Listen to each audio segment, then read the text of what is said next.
Last time on Desperate Attune, the crew were preparing for the long-awaited hit on Jasper, leader of the infamous mercenaries that had terrorized Kethrys.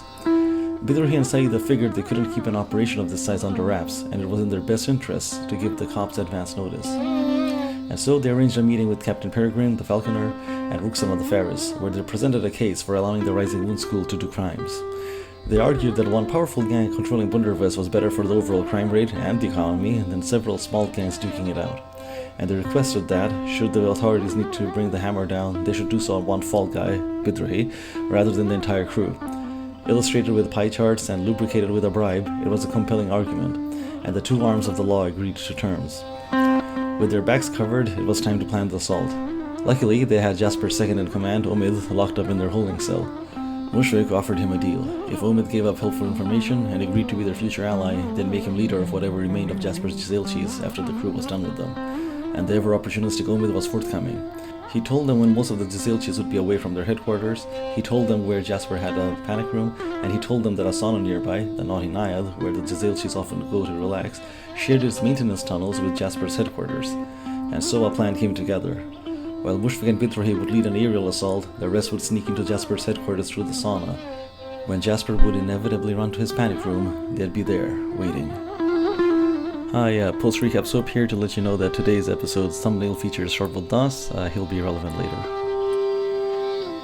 Thank you for listening to Desperate Attune. You can support us with a one-time donation on Ko-fi or for $1 a month on Patreon for access to bonus content such as post-game banter and a newsletter from Tree.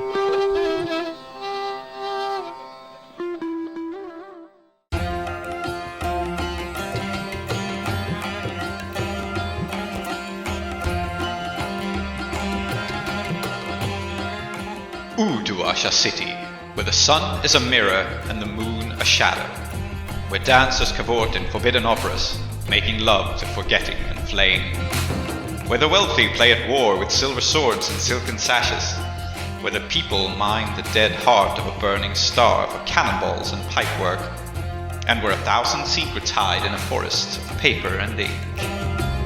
Here, the 5 keybearers reside, the 5 who know the secrets of the broken gates of death. 5 only. There is no 6th spire, forlorn and forgotten in the desert. There is no one who looks to the displaced, the poor and destitute and landless, whose ancestry has been stripped from them by foreign looms and foreign sparkcraft, and no one has ever heard of the House of Ending. But this is their story.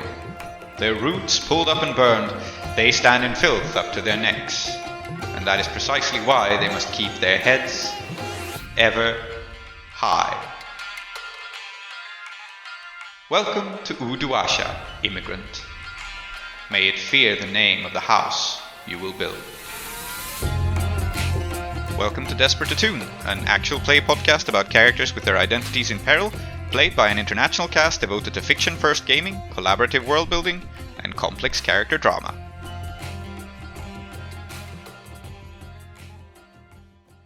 So, we have set up our score, and I have a question for Free and Salty, or for Saeeda and Clem. We have established that there are 2 super badass lieutenants, and you're catching one of them at the Playful Turtle with a lot of the staff. And my question for you is, it seems to me like Sulphur Sam the Grenadier would be much less dangerous hanging out in a spa, because I don't think he brings his grenades to a spa. So my question is... That's good. I think he should. Yeah, well, he probably has some amount of armament, but I think it's reasonable that he is his most dangerous when heavily armed.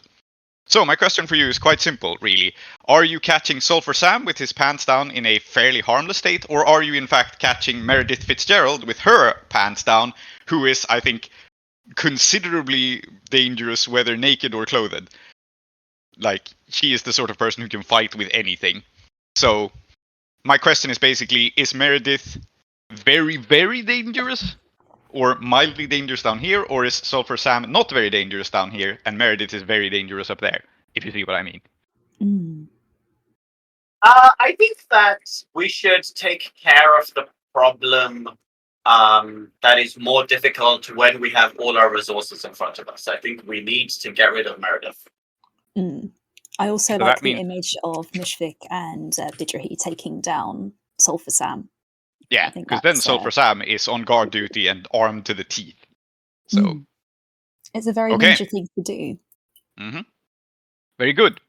So, the Naughty Naiad is, as mentioned, like a steam room, a sauna, a spa, and I think it's one of those spas that's like, it's a massage parlor, quote unquote, but everyone knows it's a brothel. Things happen in there. And especially when the Jezelchis are there. Mm-hmm. And so I think the vibe of the interior is it has this wooden floor with many slats in it, and it's kept constantly warm from like steam drifting up from below, which both keeps a humid and like good for the skin temperature, and also serves to make the entire area like steamy and hard to see in. There's screens for privacy, and yeah, it's very like Turkish baths kind of vibe. Good for But the it also skin. Is means Luxana here? yeah, she probably frequents it. Probably And not is she here right wrong? now though. But probably not right now.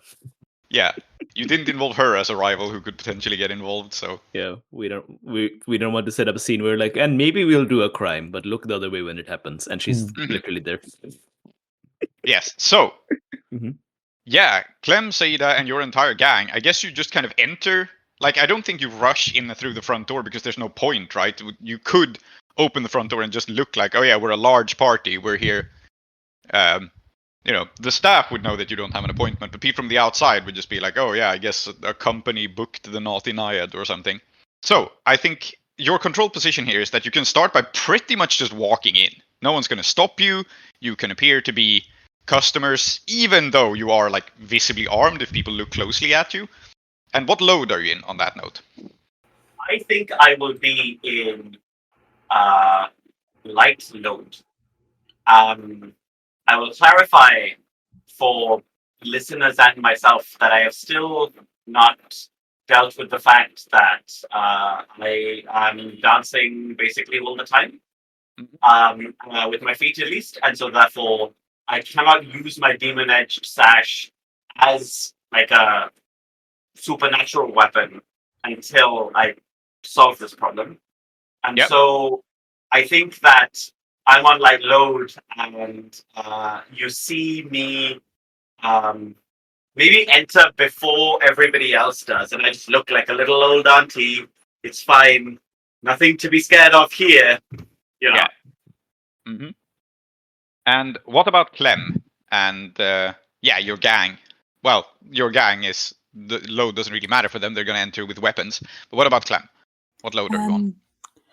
Yeah, I think I've gone for light as well. Mm-hmm. Because we're going to be climbing up a bunch of pipes. Probably not a great idea to have everything on you. Yeah.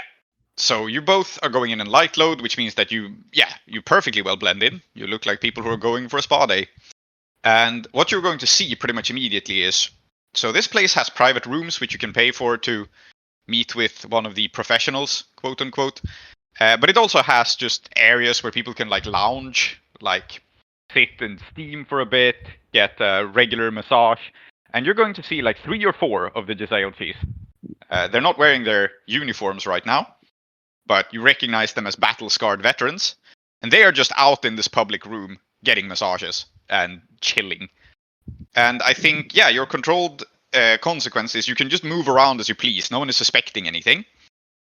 But Meredith is not among the people you first see because she is influential enough that she would get a private room. But you know that she's here. I think you've done your homework enough that you probably spied on like who entered. So Meredith is here, as are 4 more badass people. And those 4 more badass people you can just see as you enter. No one has suspected anything yet. And what do? I should also point out that these 4 people are being attended to by like some staff who are. So there's like another 4 or 5 people in the room, right? Like giving out massages, serving drinks, etc. So you're in this room with like 8 people. Meredith not among them. I'm gonna look at Clem and say, do you want me to start a distraction and you can go look for this Meredith, or do you want to just take care of these guys now? I don't see why we need to involve these 4. Because, and I'm going to tick off unload for the bandolier that I took off a leech a couple of scores ago. Yeah, you still have that. The cloak broke, but you kept the bandolier. Yeah. Yeah, and the bandolier has a couple of doses of standstill poison. Yeah, you have no way of replenishing this, but you can have it for now. Well, we've got a workshop now, Yeah, and I suppose I can do a long-term project to sort this out. But I've got it, and I'll find somewhere to put these. I've got a gas mask. You get the hell out of here, and they won't be a problem anymore. Standstill poison in the atmosphere. It's a pretty effective tactic. Yeah, I think that actually what I'm going to do is, if it's okay with you, Prince, I'm going to now flash back to having come here maybe like a day or two earlier and figured out where this room would have been. And the reason for this is I want to be able to like send some kind of signal to the people working here that they need to get out now. Okay, which room are you talking about? The room where the steam is coming from, or the room where Meredith would be? The room where the steam is coming from, because that's the one that's about to be filled with standstill poison, right? Okay. So, Saeeda, you can absolutely do this. You can roll controlled standard as a flashback. I'm not going to bother with a cost here. It's just a roll. Yeah. We'll see if you get good information or if there is some consequence. This is kind of establishing things. Yeah. If it's talking, it will be more like sway, right? Like trying to figure out. I think it would be more consort if you're trying to get this information. Okay. That seems more appropriate. It seems like sway, but I think I think you're right. Yeah. Because the other action I was looking at was survey, but I think you're like if I'm doing some kind of signal, then it better be consort. So I think it's fine. I'll roll consort, controlled, standard, and like I think here it is important to kind of like basically, if Saeeda can avoid like collateral damage, then they should try. Yeah. So success here would mean what exactly? Knowing where this room is, or knowing how to send a signal to the staff? Probably the latter, right? Knowing how to send a signal to the staff. Okay. Yep. Control standard to have some sort of way of warning the staff. 3. It's a failure. Yeah. Okay. So what has happened is the people here are tight-lipped. They take care of each other. They look out for each other. They don't much talk to outsiders, especially not when it comes to security protocols. And you will learn something as a controlled consequence here. And this will improve your position to risky. You guys did not bother looking into the proprietress of no, we didn't. Of this area, but it does have a madam / an owner, and this lady is a woman named Nabila Ansetara, and no one knows what the fuck this means. That's not a demon. What did you just say to me? Sometimes people style themselves in fancy ways. So yeah, Nabila Ansetara is in charge of this place, and as a veteran Blades player, you know why this is bad. Yeah, I know why this is bad. Don't worry about it. I can't even resist now. It's too good. Don't worry about it. It's just their name. Yeah, it's just their name. And this lady does not let her staff talk to outsiders about the protocols. Okay. Well, you know what? I made an attempt. I think that I'm politely rebuffed. I say, well, too bad. And like, it's a good faith attempt. That's what matters, right? Sure. Right? Yeah, so whatever, Good. So you have no way of communicating with the staff, really. You know that this proprietress runs a tight ship here. Yeah. And this was a person I wrote down. I wasn't sure if they were going to be relevant, but now they are. Yes, very good. Clem, as for where the steam is coming from, where would be an efficient place to place this poison? The answer is obviously downstairs, right? There is this slatted floor with widely spaced planks from which fragrant steam wafts up, and everything in here is perfumed. So it's humid, it's warm, it's fragrant. It hides the smell of bodies very well. It's the smell of body. Well, I mean, the smell of like sweat and people, not necessarily dead bodies, but you know what I mean. Yeah. Yeah. Fantastic. So, if you want to like poison the room at the source, you will need to get downstairs somehow. But again, no one is particularly paying attention to you. They just think you're like waiting your turn, so you can move around relatively freely. Yeah, and I imagine downstairs it's also going to be where the maintenance tunnels and such are. I think, well, Saeeda. I think we have our point of egress. I'll dispatch the Giselle cheese that remain, and I'll catch up with you.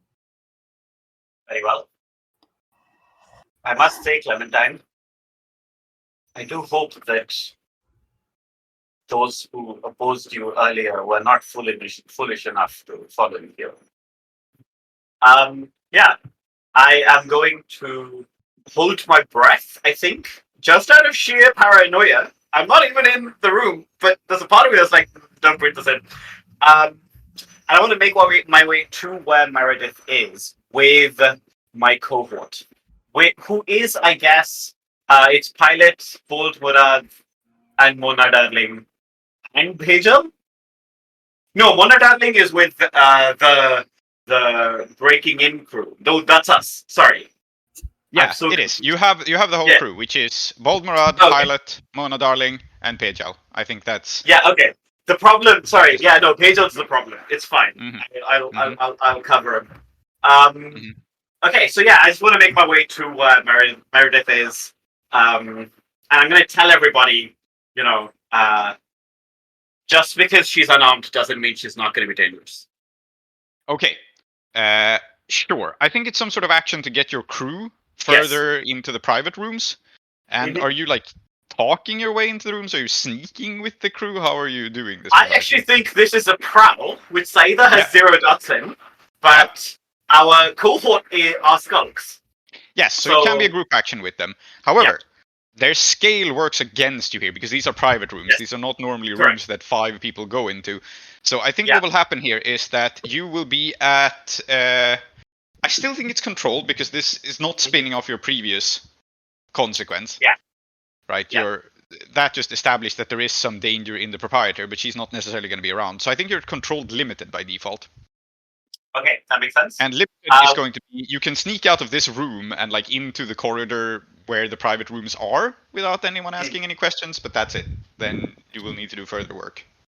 So maybe what I want to do then is I will look at Pilot and I will say, you come with me because decreasing the scale should get us back up to standard effect.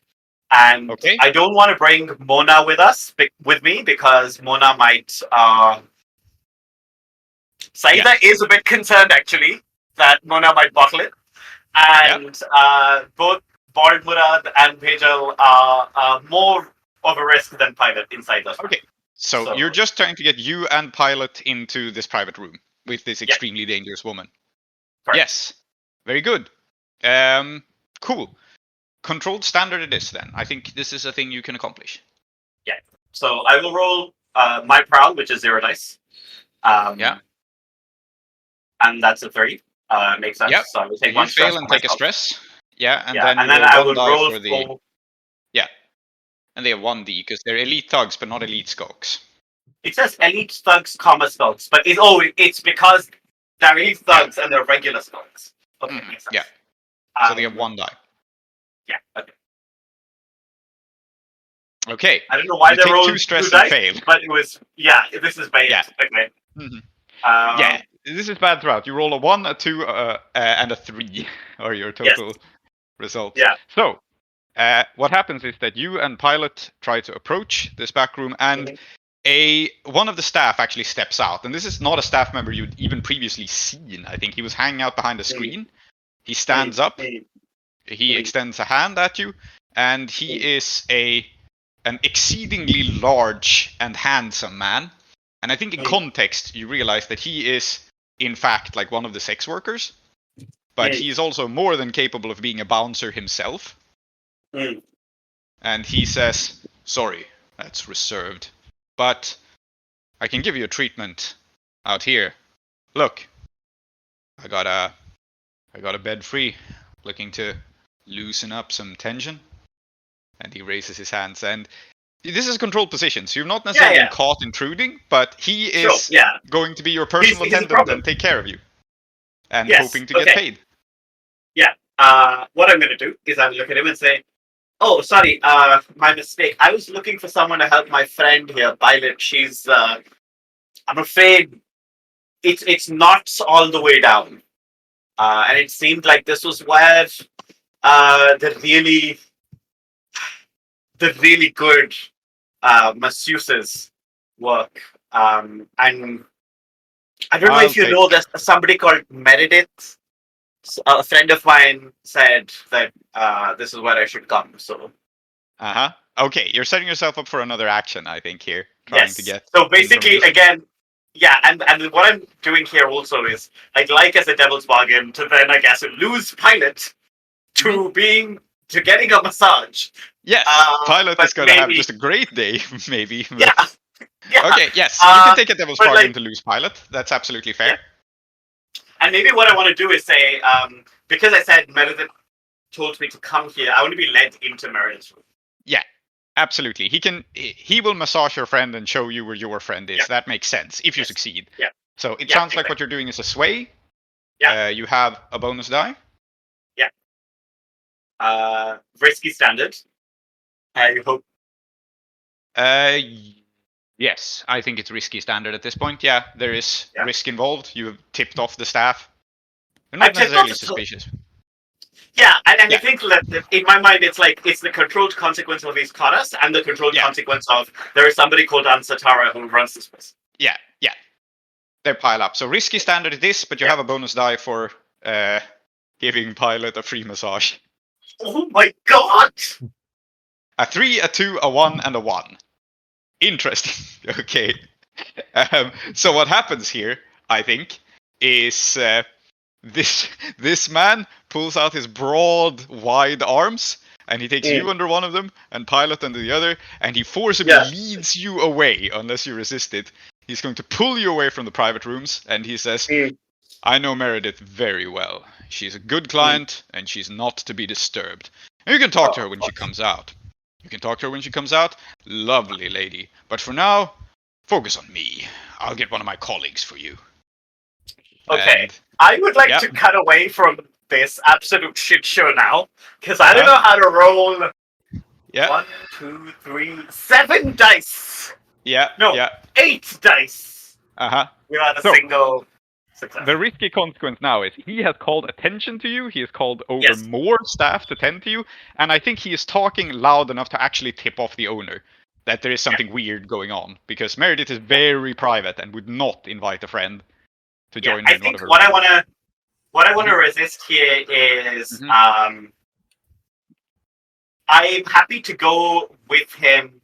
Well, it's a risky consequence I could potentially resist fully, but basically I want to at least resist calling attention to the problem. Yes, I think that part you can resist. I was about to say, you can't fully resist this consequence of being pulled in the wrong direction, but you can resist it being suspicious. Yeah. So I suppose by just acting a little bit like a confused little lady, going like, "Oh, I didn't know I didn't know. Yeah, you know, it's so weird. I've just moved to Uduasha, don't you know?" Yeah. Great. Okay, roll resistance, roll resolve, and then let's cut to Clem, who is sneaking about. 5. It's 1 stress. I mean, what was 5? 3 rolls earlier, huh? Yeah. So, golden-eyed Clementine, you were in a hot, steamy room, looking for a way down, I guess. Lovely. Yeah, and there was a door, correct? Yeah. Fantastic. Yep.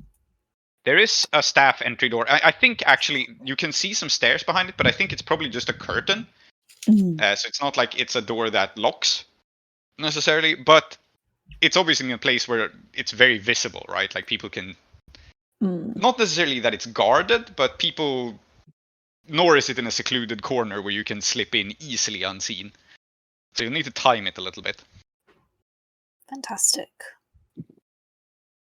Yeah, that's all good. I think Clem will sit down for a moment and just observe the movements of people going around, and then once they've got it in their head, move with them, not against the current, to slip behind the curtain and descend with the rest of the cohort down into the maintenance tunnels. All right, so you're pulling along Murad, Mona, and Pejal. Fantastic. So, what sort of action would you say it is? Survey or prowl or? Prowl makes sense. I'm going to argue for finesse, since this is subtly misdirecting people through it. Kind of more of a, I hate this term, social stealth, moving with the crowd rather than against it. Fair. So I think rather than have your position be worse because you're trying to smuggle in a lot of, or effect be worse, sorry, your position is worse because you're trying to smuggle in a lot of people. It's risky. I think if it were just you, someone could easily be like, oh, sorry, that's staff only. But now it looks hella suspicious. So it's risky. And, yeah, with your finessing and social stealth and everything, considering Saeeda set up a distraction, kind of, I think you're at standard effect. I think you can do it. Saeeda kind of set up a distraction. Fantastic. Not on purpose, but... Yeah. Okay. So risky standard finesse, and you can make it a group action with the cohort if you want. They have 1 die to this, they are scogs. Fantastic. I was briefly away, but I do want to point out, it was several rolls. So, I'm not going to take any lip from you, young Clementine. Several rolls to make a distraction, which is very effective. Yes. All right, I'll roll for myself first, so I'm not doing anything. That's failure, so I'll take a stress. You take a stress. And then roll 1 die for the cohort. I guess you can just do a d6. They did so I take a stress, but they're perfectly fine. Yeah. Aaron's not here. Aaron's not here, no. We're using the water bearers here, so they are investigating this area. And that's a thing you can potentially pull in. Considering you're about to screw with the water supply. But, so, there is a success here, which is, are you going in first, or are you, like, ushering in the cohort first? I think I'll go in first. Okay, very good. So then your consequence here, unless you resist it, is going to be a lesser effect of sorts, which is that you are split off from the cohort. Like, whoever goes in first, you have a perfect opportunity, and you have told the crew, like, go in when this happens. But then someone just happens to come along, because, you know, life is messy and chaotic, and people don't follow strict patrol schemes. Someone comes along to, like, restock the towels or something. And you can wait, if you want, for that to be finished, or you can go ahead by yourself, or you can resist the consequence. But for the moment, you are on one side of the curtain, the crew and the person restocking the cohort and the person restocking the towels are on the other side of the curtain. And I would like them on this side of the curtain with me, so I'm going to resist that. How are you resisting it? I think it's having a good enough sense of, yes, this isn't a military operation. I can't rely on people being exactly where I want them to be. So this is what we do if we get separated. You will get here as soon as possible. So it's insight? Yeah. Completely unstressful. I do this all the time. Yep. So, you lose a little bit of time still. It's not fully resisted. And so I've ticked a clock called Meredith Gets Dressed. And good for her. When this is at 4, she will be in her uniform, which is more than just clothes. I bet she dresses sick as hell. I would like to now establish that actually what Meredith dresses in is a clown costume. Yes. She's a professional clown. Major hit. I featured this. Clowns are a line. I don't know. You're not wrong with that. Yeah. It is Major Hitman. Sorry, go on. What I'm trying to establish is that each tick of this clock, because she dresses like sick as hell, means something sick as hell happens. Yes, you just imagine absolutely. I see. Okay. Fair enough. This is the dagger that goes underneath all the other daggers. Yeah, if this clock finishes, you will no longer be catching her with her pants down, which is bad, because she's scary. But, very good. You and your crew, like, they slip through, they wait for the person to restock. Probably someone, I think Pejal pulls a half-effective distraction maneuver. He goes like, oh, sorry, that pipe sprung a leak. And the person has to go and take a look, and they slip in. And you find yourself at a wooden staircase, which is very, very damp. The idea to make things of wood here was not smart. So there's like a lot of dampness, and if they didn't constantly steam the place, it would be very moldy, but I guess that helps a bit. And yeah, down below is a set of boilers, which water's not boiled here, of course, it comes from the well. So there's a set of pipes to like pump it in through misting valves that have been set up by the water bearers at precise locations. And there is, of course, like a main valve you could open and shut, and also potentially places where you could get this straight into the water supply and sprayed up into the room. If you knew your way around complicated pipes, because it's kind of a mess down here. Well, that's a good thing. I do kind of know my way around pipe work and other such ubiquitous clockwork and electroplasmic devices around the city. Yeah. Because I am going to do such a thing. I think Clem pats Bejel on the back. That's a good job out there for the distraction. Now, find the maintenance tunnels. Yep. On it. Good He kid. says. And I think your cohort will spread out and look for the maintenance tunnels. And I don't think there's a role here. They are just going to find them. You know that they're here. There may be obstacles, but they will take some time. They will find them. Or actually, I will let you choose, because I think it's always interesting to offer a player the choice. Either it takes some time and I tick the Meredith clock once more, but they automatically find it, or you can have them roll and potentially succeed. Potentially, find it faster, but with some risk. I mean, I'm happy for Meredith to get dressed. Yep. So I'll tick this clock again, just because it takes some time for the cohort to search. Fantastic. And Meredith is now halfway through putting on her clothes, which is a weird thing to time, but that's what we're timing at the moment. And yeah. You can't rush these things. No. She's like one of... She's a butch who just takes a long time to get dressed, and that's fine. Yeah. That's okay. Yeah. So what are you doing while your cohort is searching?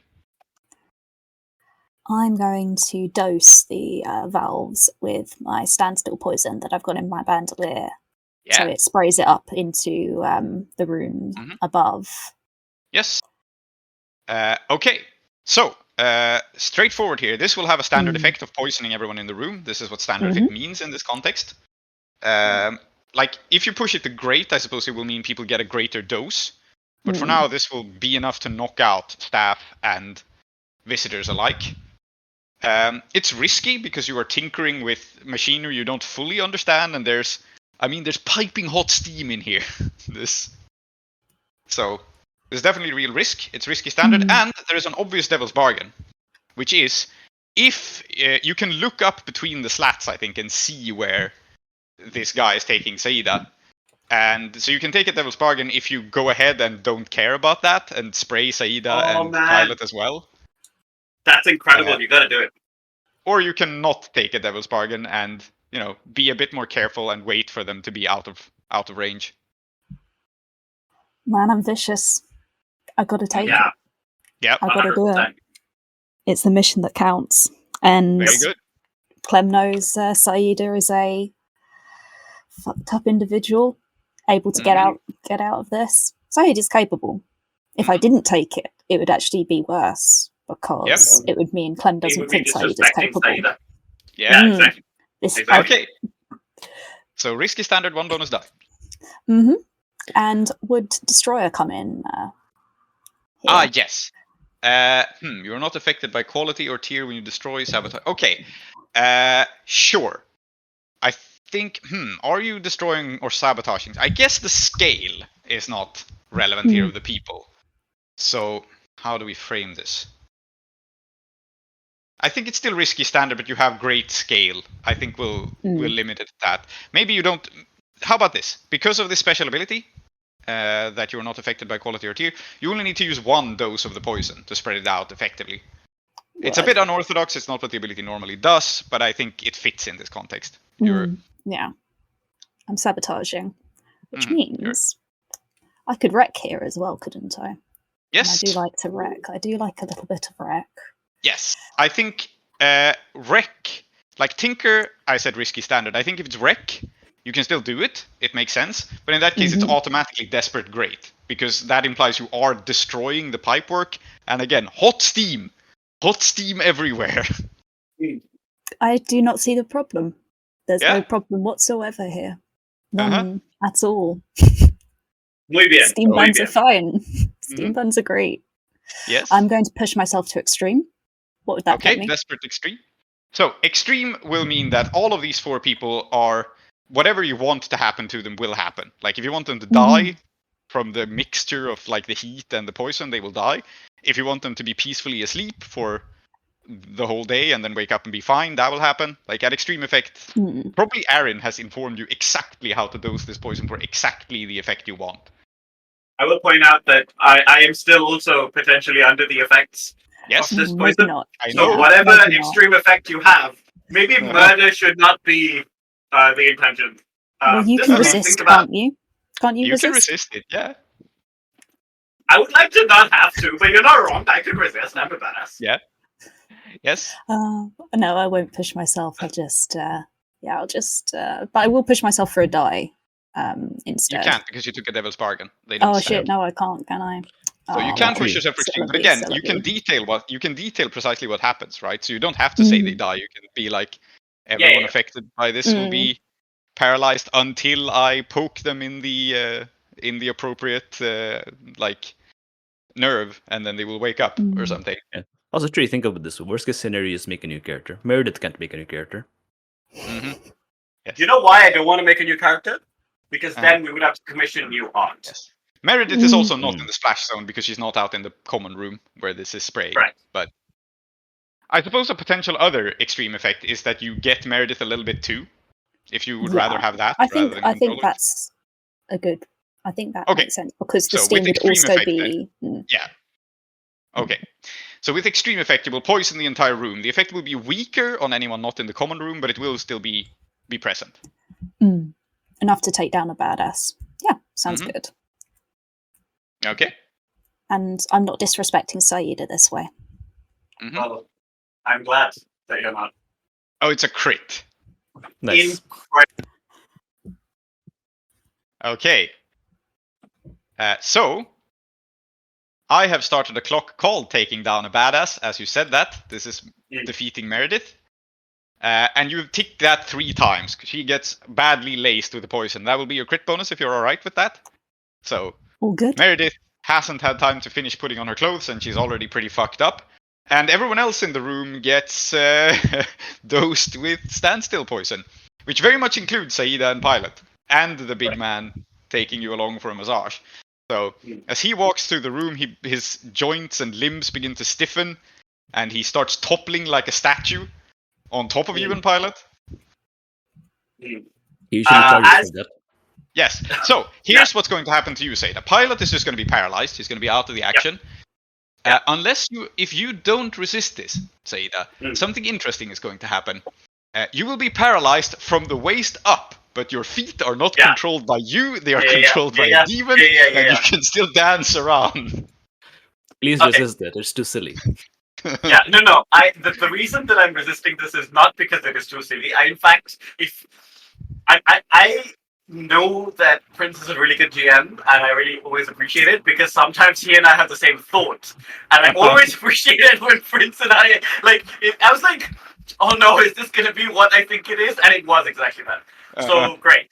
I would like to resist this, but I think that what I would like to do is I don't think it works. Like, I was wondering, because of the supernatural feat thing, could I use my special armor? But I don't think I can. I don't think it makes sense. It's fine. I will just roll to resist. It's prowess. Presumably. Yeah, it's prowess, probably, I think, to just power through this. Yeah, I have to roll at least a 3. Mm-hmm. So let's see how this goes. A 3. I rolled it. So I take 3 strats, which means I'm 1 away from trauma. Which means for the rest of this score, I'm aggressively not taking any stress. Very good. Okay, let's go. Also, you I don't think it makes any sense for you to completely resist this still. So note down a temporary level 1 harm called muscle spasms. Okay. Because you still have Yeah. been dosed with a poison. Like this devil's bargain counts for something. So you can move Yeah, around, yeah. but you have muscle spasms. It will go away at the end of the score because it's a temporary So poison. the problem here is I can't control my feet and I can't control my hands. Yes. Great, fantastic. You're Excellent. getting Thank you you're so much, getting a little bit Clementine. fucked up. Let's cut away here as the the main warrior force gets paralyzed and stunned and knocked out. And let's cut to the hang gliding, hook-shotting, rooftop lurking maniacs that are Bidrohi and Sher-e-Khattam. Alright, All right, where are we starting? Okay, I want to acquire a hang glider first. Absolutely. Time-honored Is- tradition. Yes. Yes. Is Bahadur Badur back out of hiding? We haven't finished this clock, right? Yeah. So no, I think. Hmm. It's on your sheet, I believe. When Yeah. we went out to the Yes, Deathlands yeah. for the first time, we Fine, just took his Yeah. hang gliders from where he lived. Oh yeah, you Yeah. did. Oh, so Okay, we have that. you have hang gliders, yes. Okay, Bidrohi, here's what I'm going to put, how I'm going to frame this. You can acquire an asset of hang glider repair and Mhm. maintenance, in which case you will have a well-functioning hang glider with no problems. Or you can just sacrifice control position for risky by having kind of shitty hang glider that's been sitting around with no one tending to it since the desert score. No, there's enough problems going on. I'm going to Uh-huh. I'm going to fix this hang glider. In fact, Okay. I'm going to spend extra money on this because I'm just burning through my money. Okay, sure. Then I I don't think we would need to roll or anything. If you're spending a coin to maintain it, then it's maintained. And if you want to spend more coin on it, it will be Yeah. better. So the thing we're spending the coin on are fireworks and sparklers. Mhm. Okay? Fireworks, Yeah. sparklers, and a hang glider. Very well. One On coin the hang to glider. repair the hang. Okay? 1 coin to repair the hang glider and 1 coin to pimp it. Good. Pimp my ride, yes. Yes. Okay. I love So here's pimping my hang glider. Here's the plan, Sher-e-Khattam. I'm going to ride in like absolute badass. Everyone's going to be like, what the fuck's happening over there? You're going to hook shot in silently. Sounds like a plan. Alright. It is a plan. You're right. Yes. Bye, Sher-e-Khattam. Whee! Okay. The funny thing is, you still get to start in the controlled position because that's how it works. So. Yes. I'm in control. Okay. So I suppose you just jumped off a cliff overlooking the Jasper's hideout, like his home. Okay. Yeah. And I want to describe his house here for a second because we haven't really. So Pasarhantu is vertical, and I think his house is too, in the sense that it has like I think it's terraced in like 2 layers. So there's like a lower terrace where his security hangs out. There's a higher terrace where he has this jacuzzi, which has a roof over it and stuff, but it's still relatively open to the air, I think. So it's possible to get in the jacuzzi like area, but it's tricky. It's like non-trivial to land there, but you can land on the roof on top of it easily enough. And it is located quite high up in Pasarhantu, on top of basically a column that once was like affordable housing, and now is just a mess of pipes and wires where he pulled in his stuff. So the house now basically sits on like burned out buildings turned into scaffolding filled with pipes and wires. Oh, Because this pretty is cool. the kind of setting we're in. Alright. Very, very cool. Mm. All right. I think then what we will do is actually, if Bidrohi is taking the aerial route with the hang glider, maybe since it's on some scaffolding, but we can try to hook shot onto the scaffolding and then climb up, like I guess from The side? below the house. Yeah. Almost. Absolutely. Yeah. So let's Can start we- with Bidrohi's action then, and with you coming in, climbing on this pipes and scaffolding. How about Yeah. we just do a group action to both get in at the same time? Yeah, fair. Yeah. Well, So are we Uh-huh. are we doing the action to be inside or the action to simply like? it depends on how you frame it. If the goal of the action is just to get inside, I'm going to frame it as starting out on controlled limited. And by that I mean you can get into the house or the general area, but not anywhere particularly sensitive, because one of you is just climbing and one of you is like not able to aim the hang glider all that well. So I think Yeah. that's the logical position to start out in. Okay. And the Now, idea I'm was picturing. sorry, you finish. Okay, and I'm picturing Mushfiq sort of, crawling along the side of the house, and until he either finds an opening or maybe there are guards or something, something of interest. But it sounds to me like Bidrohi is more setting up Sher-e-Khattam, actually. If the point is for Bidrohi to go in hot so that Sher-e-Khattam can sneak in, then that sounds less like a group action and more like a setup action, actually. Like a setup action that also gets Bidrohi inside, but that sets up Sher-e-Khattam. Could be. Because I think the plan here was that the main group are the ones who are actually leading the actual assault, and we are here to run interference by drawing people up towards the roofs and so on. Yeah. So we're trying to get in, but the main purpose is to get a bunch of people's attentions and start fighting them. Yeah, and hence get Jasper to go into the panic room. Mm-hmm. Yeah, and hence the pimped out ride. Okay, so I can just do my action on my own if you don't think it makes sense as a group action. I think it's more logical that it's a setup action because you are being very flashy and you are giving Sher-e-Khattam an opportunity. This is a finesse because I'm handling a vehicle. Mm-hmm. Yeah, and you start as mentioned as controlled limited. With you will still be able to set Sher-e-Khattam up as like a bonus thing, but the limited effect means you get into the house somewhere kind of random. With standard, I think you can get onto one of the terraces, but not necessarily inside the jacuzzi area. And if you get the great effect somehow, you can just fly straight into his personal residential part of the house. And wherever I go, I would like Sher-e-Khattam to be able to get in with me. Absolutely, that will be done with the setup action. Okay. So my baseline is controlled limited, right? Yes. Okay, so I'm going to turn it into risky standard. Yep. I figured it's more logical for this to be risky, but you did get this controlled setup, so. Yeah. Mm-hmm. So I think it makes sense for it to be risky standard to go in, whereas otherwise I'm just kind of fluttering around. They aren't expecting hang gliders. And I'd like to go for great effect to kind of sail my hang glider into someone. Yep, absolutely. That will probably be the grenade guy, Sulfur Sam. Oh yeah, that's I'm going to 1v1 him, but first I'm going to open up with hang glider. Yep. Sulfur so charging into Sulfur Sam's guard post with a hang glider. Yeah. So you're pushing yourself to get the great effect then? Yes, I am. Okay, risky great, pushing for effect. I have a devil's bargain. I'm listening. You are flying in with fireworks and stuff going off on your hang glider, right? Hell yeah. Yeah, your clothes catch fire. It won't harm you immediately, but your clothes will be on fire as this. Shirtless Bidrohi, let's go. Yeah. It's not even the first time in our podcast that somebody has caught fire while being on a hang glider.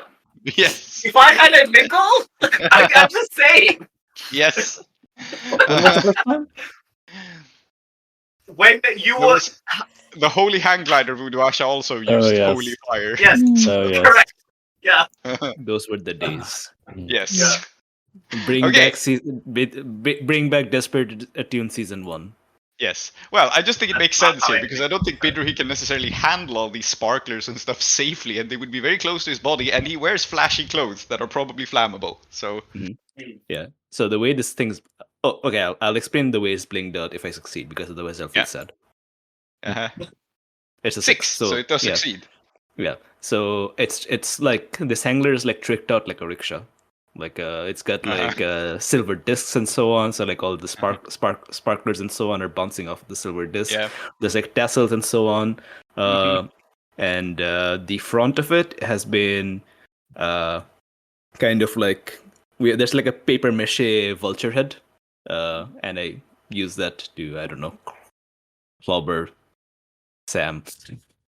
Absolutely. So you fly and you just barge into Sam, who I think is he notices this happening, right? So he runs across this terrace so that he can head for his guard post and his stash of weapons, and he raises the alarm. You have done nothing to prevent that. That's what you want, right? So he runs, he shouts, he goes man, something's going down, and then you crash into him.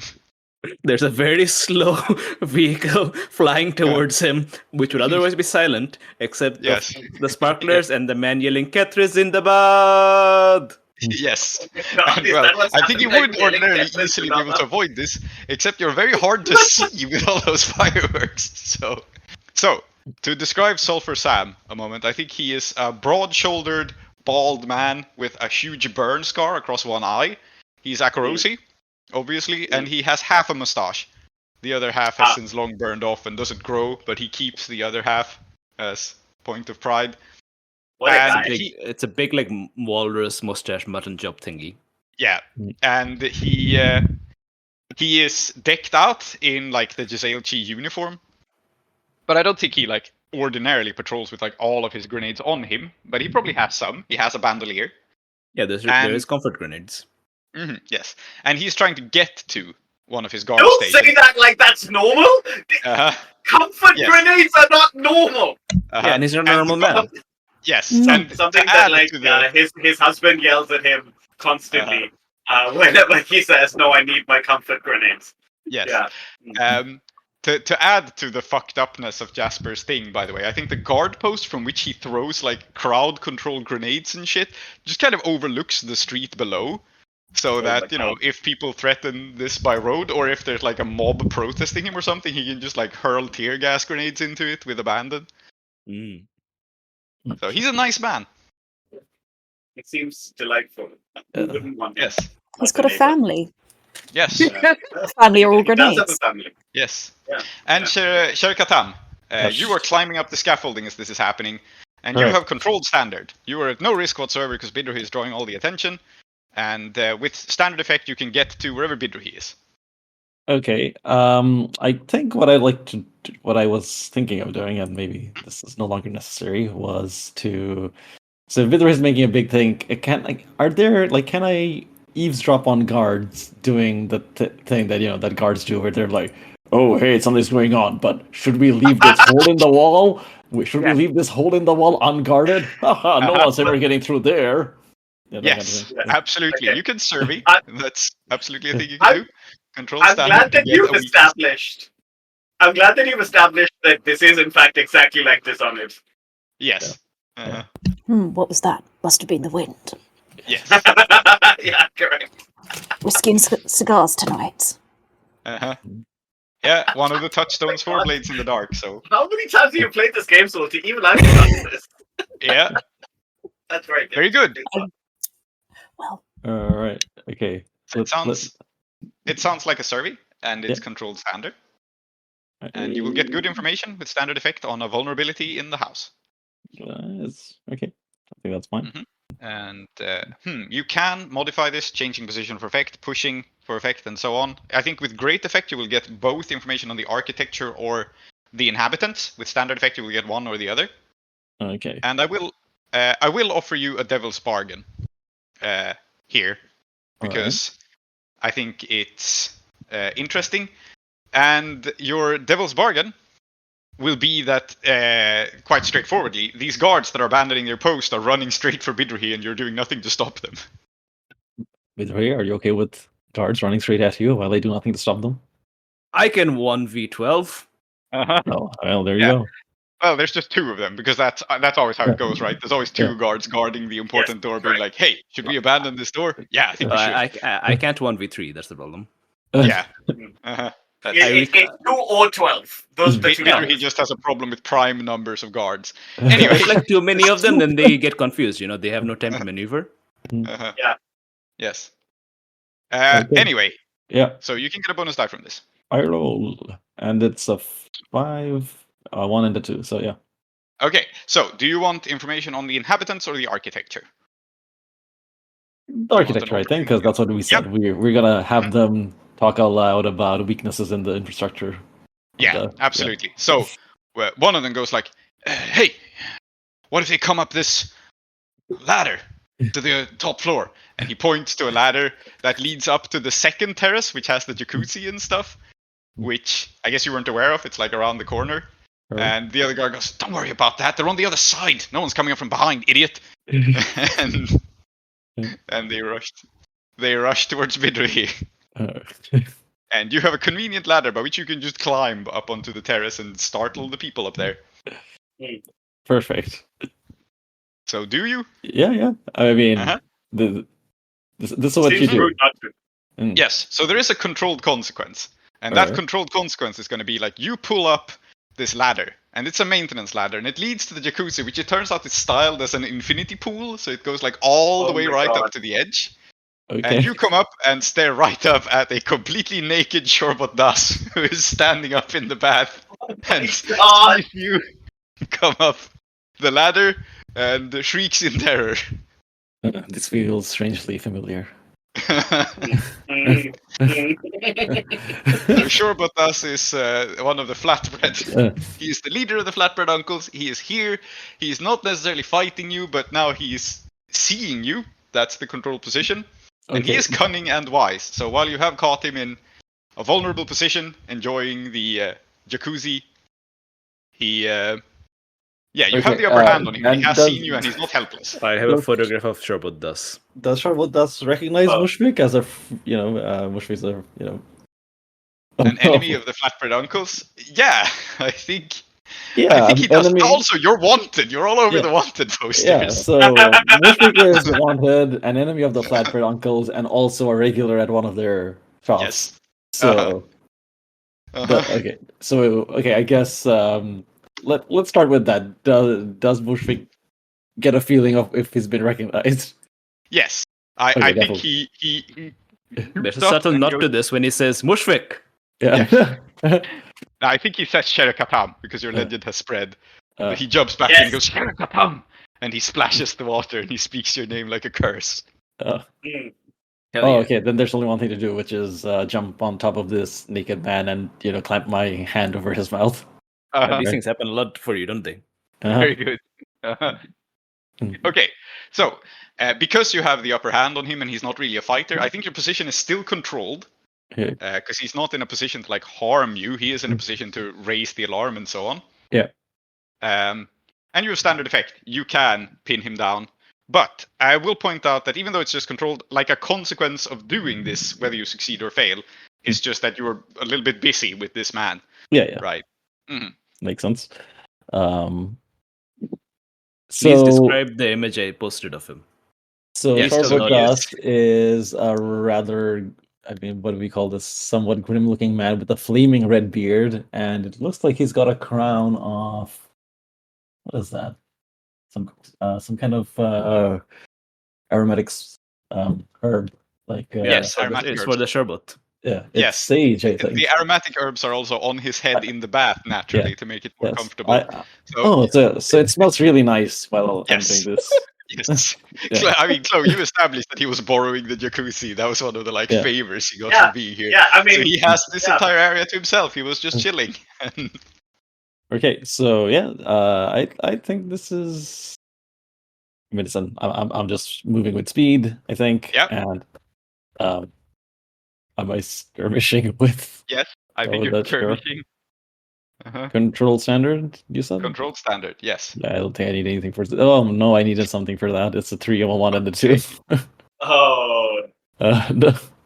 Okay, so you leap upon him and you miss. You splash down in the water, and I think your controlled consequence is simply this. You are now soaking wet.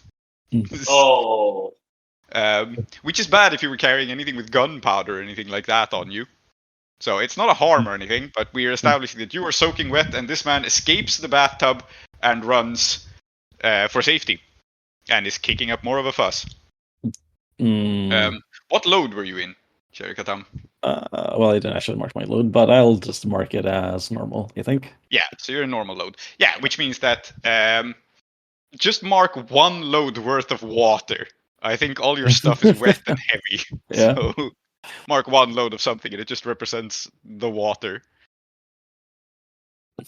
Very good. Bidrohi, let's cut back to you. Mm-hmm. You have slammed into a grenadier who is not at range to use grenades on you, but he's not helpless without them. And there are also 2 guards rushing your way, going like, "What about the secret ladder? Forget about the secret ladder!" At the top of their voice. So grenadiers historically have always been chosen from the tallest people that you could find. For obvious reasons. Yeah. They can throw the grenades further. I see. Okay. That's literally it. Okay, that's good to know. Yeah, that's interesting. Yeah. This is the main reason Grenadier battalions, by the way, have been like seen as elites because they're always the tallest people on parade. Anyway, yeah. Fun fact. Yeah, fun fact. And I'm having fun with this fact because this man is huge. Yes. Mhm.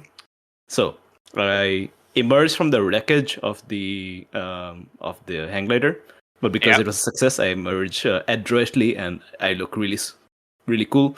Well, not You're really also cool on because fire. so I don't Yes. actually look really cool. I look really hot. So I'm going to throw the Oh, I see burning what you did clothes at him, and can I blow up a? Well, no, I'm going to die, aren't I? I'm going to throw the burning clothes at him just to see what happens. Yes. Fair enough. Just to you're going see what happens. Okay. Yes, but Yeah. throw the burning clothes at him. I don't think they would realistically like instantly detonate his grenades because they're clothes.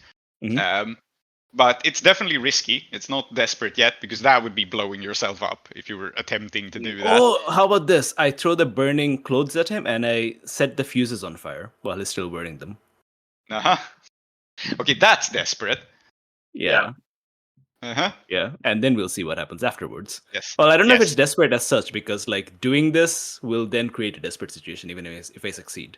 So I don't think the act itself Fair is enough. desperate. If that makes sense? Yeah. Okay. Yeah. Sure. Risky standard it is then. You can throw your burning clothes at him. Yes. Aha! I guess that's a finesse to undress really quickly and throw them at him. Yes, I suppose so. Pull off your shirt, hurl it at him. I mean, the Tumdurji is not yet on our payroll or anything. Otherwise, I would have had this specially tailored to be able to strip really quickly.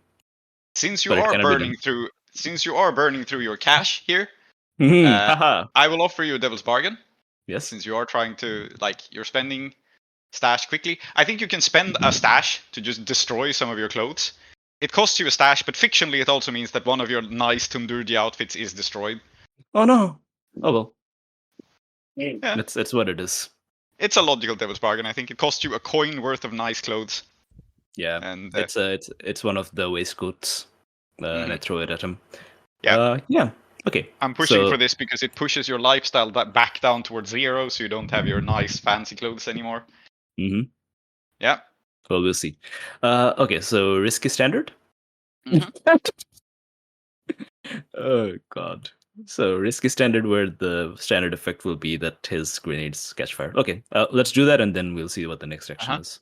Risky standard, and I think I'm fighting with an improvised weapon, so I'm going to add an extra dice. Okay, yeah. You are. Burning shirts are not common normal armament, so that's fair. There's 3 6s in there. There's 3 6s. Okay, so now I understand who's been stealing my 6s. Thanks, man. Yeah. So there are 2 40 possible crit bonuses here. Yeah. The first thing that 40 happens is just you throw your burning clothes at him, you light the fuses on fire, you create an extremely desperate situation for himself and you. That just happens. The obvious great effect is that you also inflict some harm on him, like he actually is burned by this. And so it becomes easier to deal with. The other one, though, is that you impress the pair of guards and frighten them enough to pause and monologue instead of charging at you. I would like to...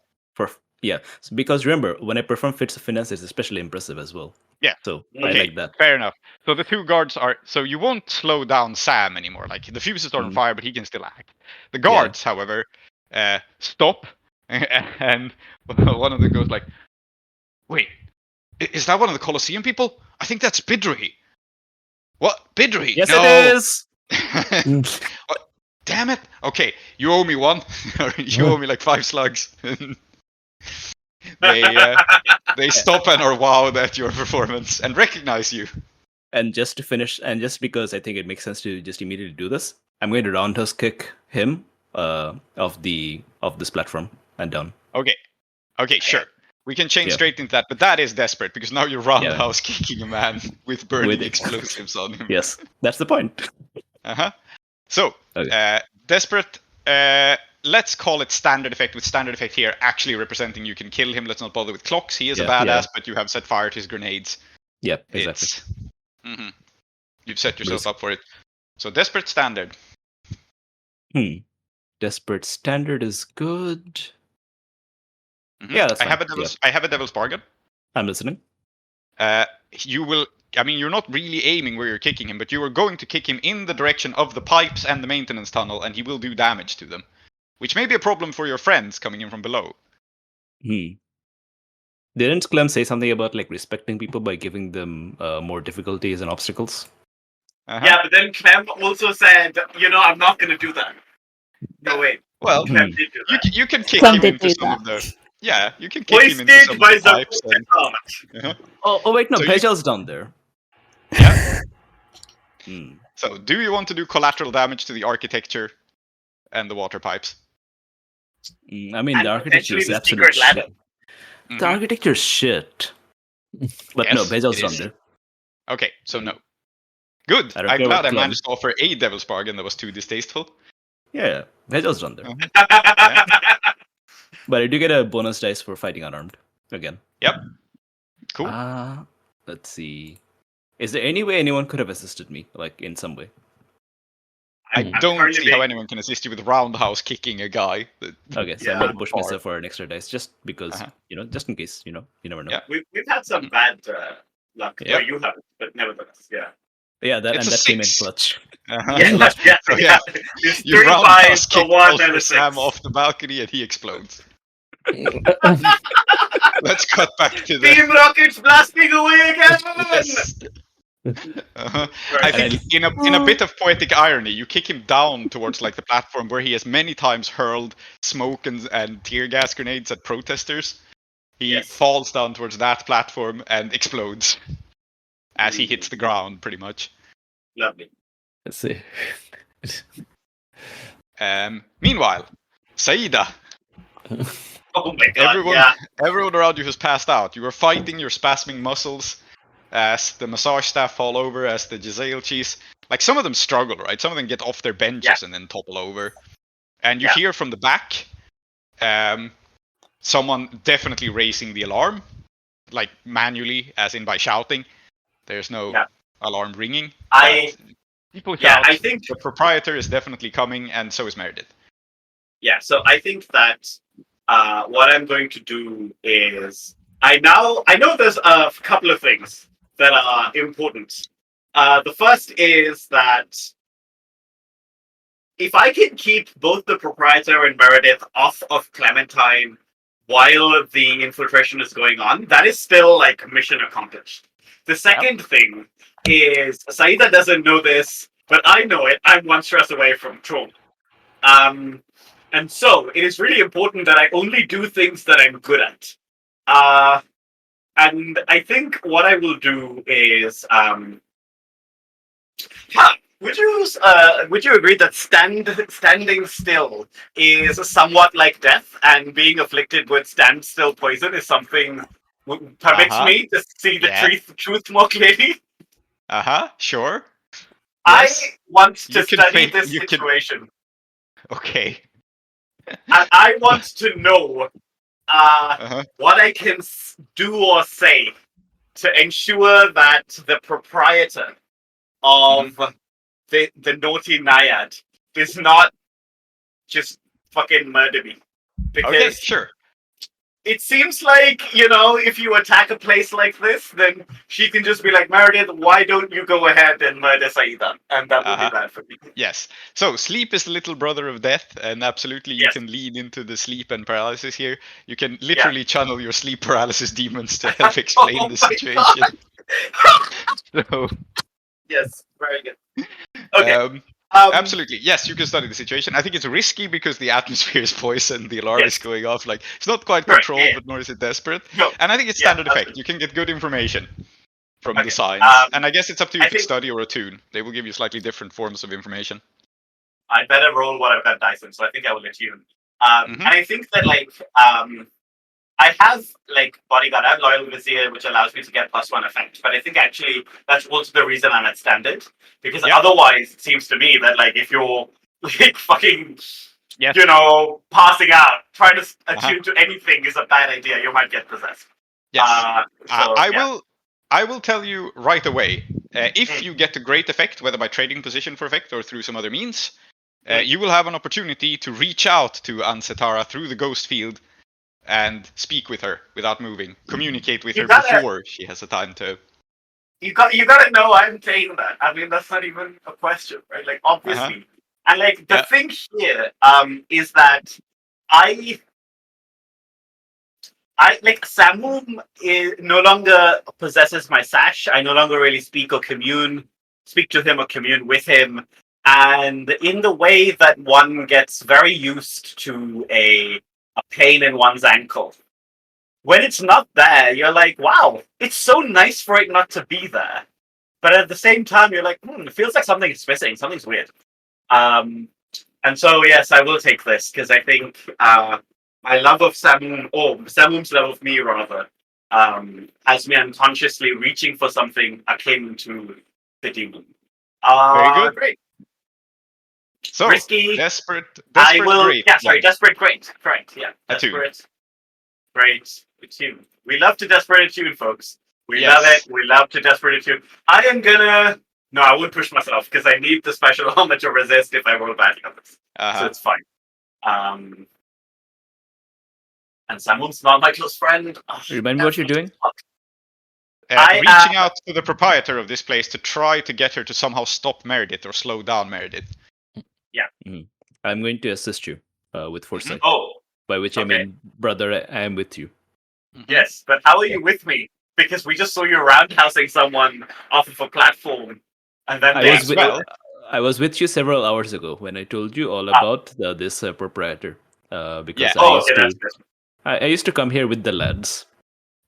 Oh, you should come here with the lads. Oh, that's interesting. Makes sense. Okay, yeah, so you have some information about Nabila and Setara. I don't know what that would be. Prince can tell me, but I'd tell you. Yeah. And I'd look a bit sheepish as though like, this is not what the lads do anymore. We're past that now. Yes. Well, okay. I think Prince can tell me what that information is, depending on what this road is. Yeah. Okay. 6. Let's see this. It's the assistance. It's the assistance. Yes. Very well. So you reach out and communicate with Nabila and Setara, who is not, in fact, a demon, but she is in tune with one. Maybe she is even demon-blooded, like the noble houses. Like, who knows? There's something up with her, and you sense the water in this place. And she has some sort of demonic powers attuned to water, which is part of this place's success, presumably. Okay, I know what I will say then to her. Which is I will reach out and I will say, Sher-e-Khattam, Vizier of the House of Lies, Vizier of the Court of the King of Lies, and Priest of the House of Endings, asks for assistance. Yeah, you hear only one question back, actually. Yeah. Are my people safe? Man, they are, right? Because standstill poison isn't lethal. It's unpleasant, but it's not fatal, no. Yeah, so I think I will say, you are not our targets, and we have ensured you will not be our targets. They are inconvenienced. Then give me your word, give me your word, none of my people will be harmed, and I'll help you. You have my word. The word of an Khattam. Yeah. I don't know if I think anything to her, but fine. Whatever. Yeah. And I think with that, what's going to happen here is she is going to stride out into the room and just meet you and like help you up. And Meredith is going to take her clock once more because she is now hastily putting on her clothes and investigating the situation. I think that just happens. But that makes sense. Yeah. Nabila pulls you aside, and I think what we see of Nabila is that she is a gorgeous woman with eyes as black as the void sea. And if you look into her irises, you actually see stars inside them. And cool. She has this very like strong contrasts of black and white going, like very dark skin, very dark eyes, very white fingernails, like bone white. And this is her. She kind of looks like a sea of stars if you squint. Yeah, very good. Somewhat like the shore off of the beaches of Khattam, in fact. Yeah. Excellent. But yes, and she will pull you to safety. But as she pulls me to safety, Meredith is not here yet, and Clementime is still clear, right? Yeah. Great. We'll cut to Clementime in a moment. Actually, we'll cut to Clementime now, I think. You'll get pulled to safety. Yeah. We'll see what Clem does. You can erase your temporary harm, I think, because as she pulls Okay. you to safety, she cleanses you with her Oh, powers. that's so nice of her. But Yeah. then she notices.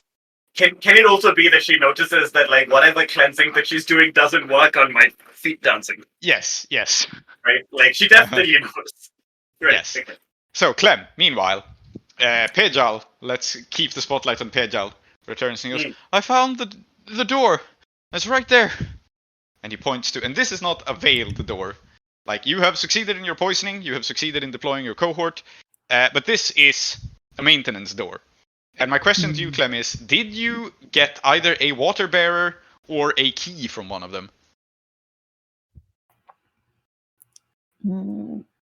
That's a question. Because I think the maintenance areas would be ordinarily locked. But you did mention you prepared for this score by contacting them, so what precisely did you ask for? I think it was an offer to make Jasper pay for the bills he hasn't been paying. So keep the maintenance unlocked, and I'll make sure you get your money. Because Clem moonlighted as a mercenary deserter for hire. Yep. Gets the money back. Makes sense. So, up to you whether you want to pay 2 stress to just have this door be unlocked, or whether you want to take some sort of social action vis-a-vis the water bearers, possibly with a cost. I think this makes sense for a acquire asset here. Yeah. Then So, yeah. pay a coin and roll tier. For that. Fantastic. And we'll see, depending on the tier. Tier plus What's 1 this? because of the claim. Oh yeah. Yeah. I'll roll it again. No, yeah. oh yeah, roll tier plus 1. But it's a 2 and a 1. Yeah. So it's tier 0. It's in fact a shitty asset. So unless you pay more, what is going to happen here is they have left this door unlocked. That's all they've done. They have provided you with no access to like the interior, no guides for where to go, no guides for what's safe. Literally, all this asset lets you do is bypass this door. None of the other obstacles. You can pay more coin to have also gotten some good intel out of them. Basically, I think they couldn't be bothered for this little coin to do anything else, right? They were just like, fine, we'll leave it unlocked, take a look. Yeah, I mean, I'll pay another coin for that, yeah. Okay. And I think this guide is, because Clem's, as far as Clem knows, Saeeda's been taken out by the standstill poison. Clem's going back up top to take down Meredith and follow back later. So this guide is for the cohorts. Mm-hmm. Yeah. All right. What you have then is you have a crude blueprint, like sketched out by one of the water bears, which basically says, "Don't touch that. That's hot. Don't touch that. That's hot. Do touch this ladder. Go up it. When you reach the hatch, turn the thing clockwise. Open the hatch. Continue." Something like that. Yeah. It lets them give you. You can just hand them a written note of instructions, and they can quickly go through this door and upstairs. So that will happen. The cohort will do that, and because you paid for this this asset, there is no role or risk associated with it. They'll just follow instructions. You, meanwhile, are going back upstairs. Yeah. Yep. So you emerge into this room wearing your gas mask. Everyone is knocked out. Saeeda is not in sight, but maybe she could be concealed behind some of the furniture or one of the toppled silk screens or something. And you definitely hear, I think you hear Meredith at this point, like swearing and screaming. And I guess she goes like, "Where's my coat? Where the fuck is my coat?" And I think, Clem is going to pick up the coat and say, "Is this what you're looking for, Meredith Fitzgerald of the ship, the Storm Palace? Is that right?" Yeah, and she turns to face you, and I think what we see is, so you pick up this like very heavy coat, which is laden with extra weapons and stuff. This is where she keeps her backup weapons. Or no, rather, this is where she keeps her main weapons. Her backup weapons are on her regular clothes, right? So she is in, what's the word, like a bodice? Is that the word? Where it's like a vest thing is what I'm thinking, like a sleeveless thing. Sleeveless shirt type thing. And bodice is the word. Yeah. Yeah. And like very heavy trousers, also laden with pockets, and like a weapon belt. And I think she herself she's a veteran, so she's experienced in the field. She has copper red hair that's slowly faded to gray. It's out right now. It normally isn't. It's out in like long curls, and a very wicked snarl on her face. And I think the interesting thing about her as a former Leviathan hunter is she doesn't have the scars of battle, because she fought things so big usually that if they hit you, you just die. Yeah, makes sense. And I mean, you're pretty much outright challenging her. She looks at you and she goes, "Yeah, give it back, please." And she draws out a pair of cutlasses. Of course, it's a pair of cutlasses. And Clem, if you say that under your breath, yeah, of course. Clem is such a bastard. Yeah, just snorts like, of course, it's a fucking cutlass. Yeah. Hunters are all the same. And throws the coat. So I think this echoes Bidrohi's throwing his clothes, so it would bowl her over and then just rush and shield to the face, well, to the neck. Yeah, cool. So the cloak is a distraction. You are barreling into her. Very good. She is a badass, but so are you. And with your shield mark, I think that brings you up to standard effect, which is 2 ticks on the clock, which doesn't quite take her down. But it is desperate, because we have established she's a huge badass. Yeah. So, it's desperate standard because of your coat and your shield and like all your equipment. Gives you a shot at taking a swing at her. But standard effect will stagger her, knock her backwards, not take her out of the fight, though. I'm going to push myself to make that great effect and take her down in 1. Yep. Perfectly doable, because of how well you poisoned her. She is sluggish and not in great shape. And I think you can tell, right, that if she were, this would be a very difficult fight. But you are wearing a gas mask and she isn't, and that's making all the difference right now. It's called, stack the odds in your favor. Yep. So desperate great, pushing yourself. And I have a devil's bargain for you. And it's a mean devil's bargain again. You step on one of the passed out waitresses and boot her in the ribs quite badly. You're a heavy person with a heavy shield. She is going to be, not die, but it's going to hurt, it's going to suck. And more importantly, it means Saeeda breaks her vow and one of the staff is injured and breaks a rib. It's really important that you don't do that. Saeeda has made this clear. I mean, it's up to you, absolutely. And I do think it's somewhat interesting. But I will say Saeeda's definitely told you, don't do this. And not because of the thing, right? Saeeda had already earlier kind of been I think we should try at least to make sure nobody gets in trouble. Yeah, but I think it makes sense here. It's easier to do a charge if you don't care about carefully stepping over passed out people on the floor. And accidentally giving them a kick or something makes it easier. I don't think I am going to take that devil's bargain, though, because I think it is important for Saeeda here.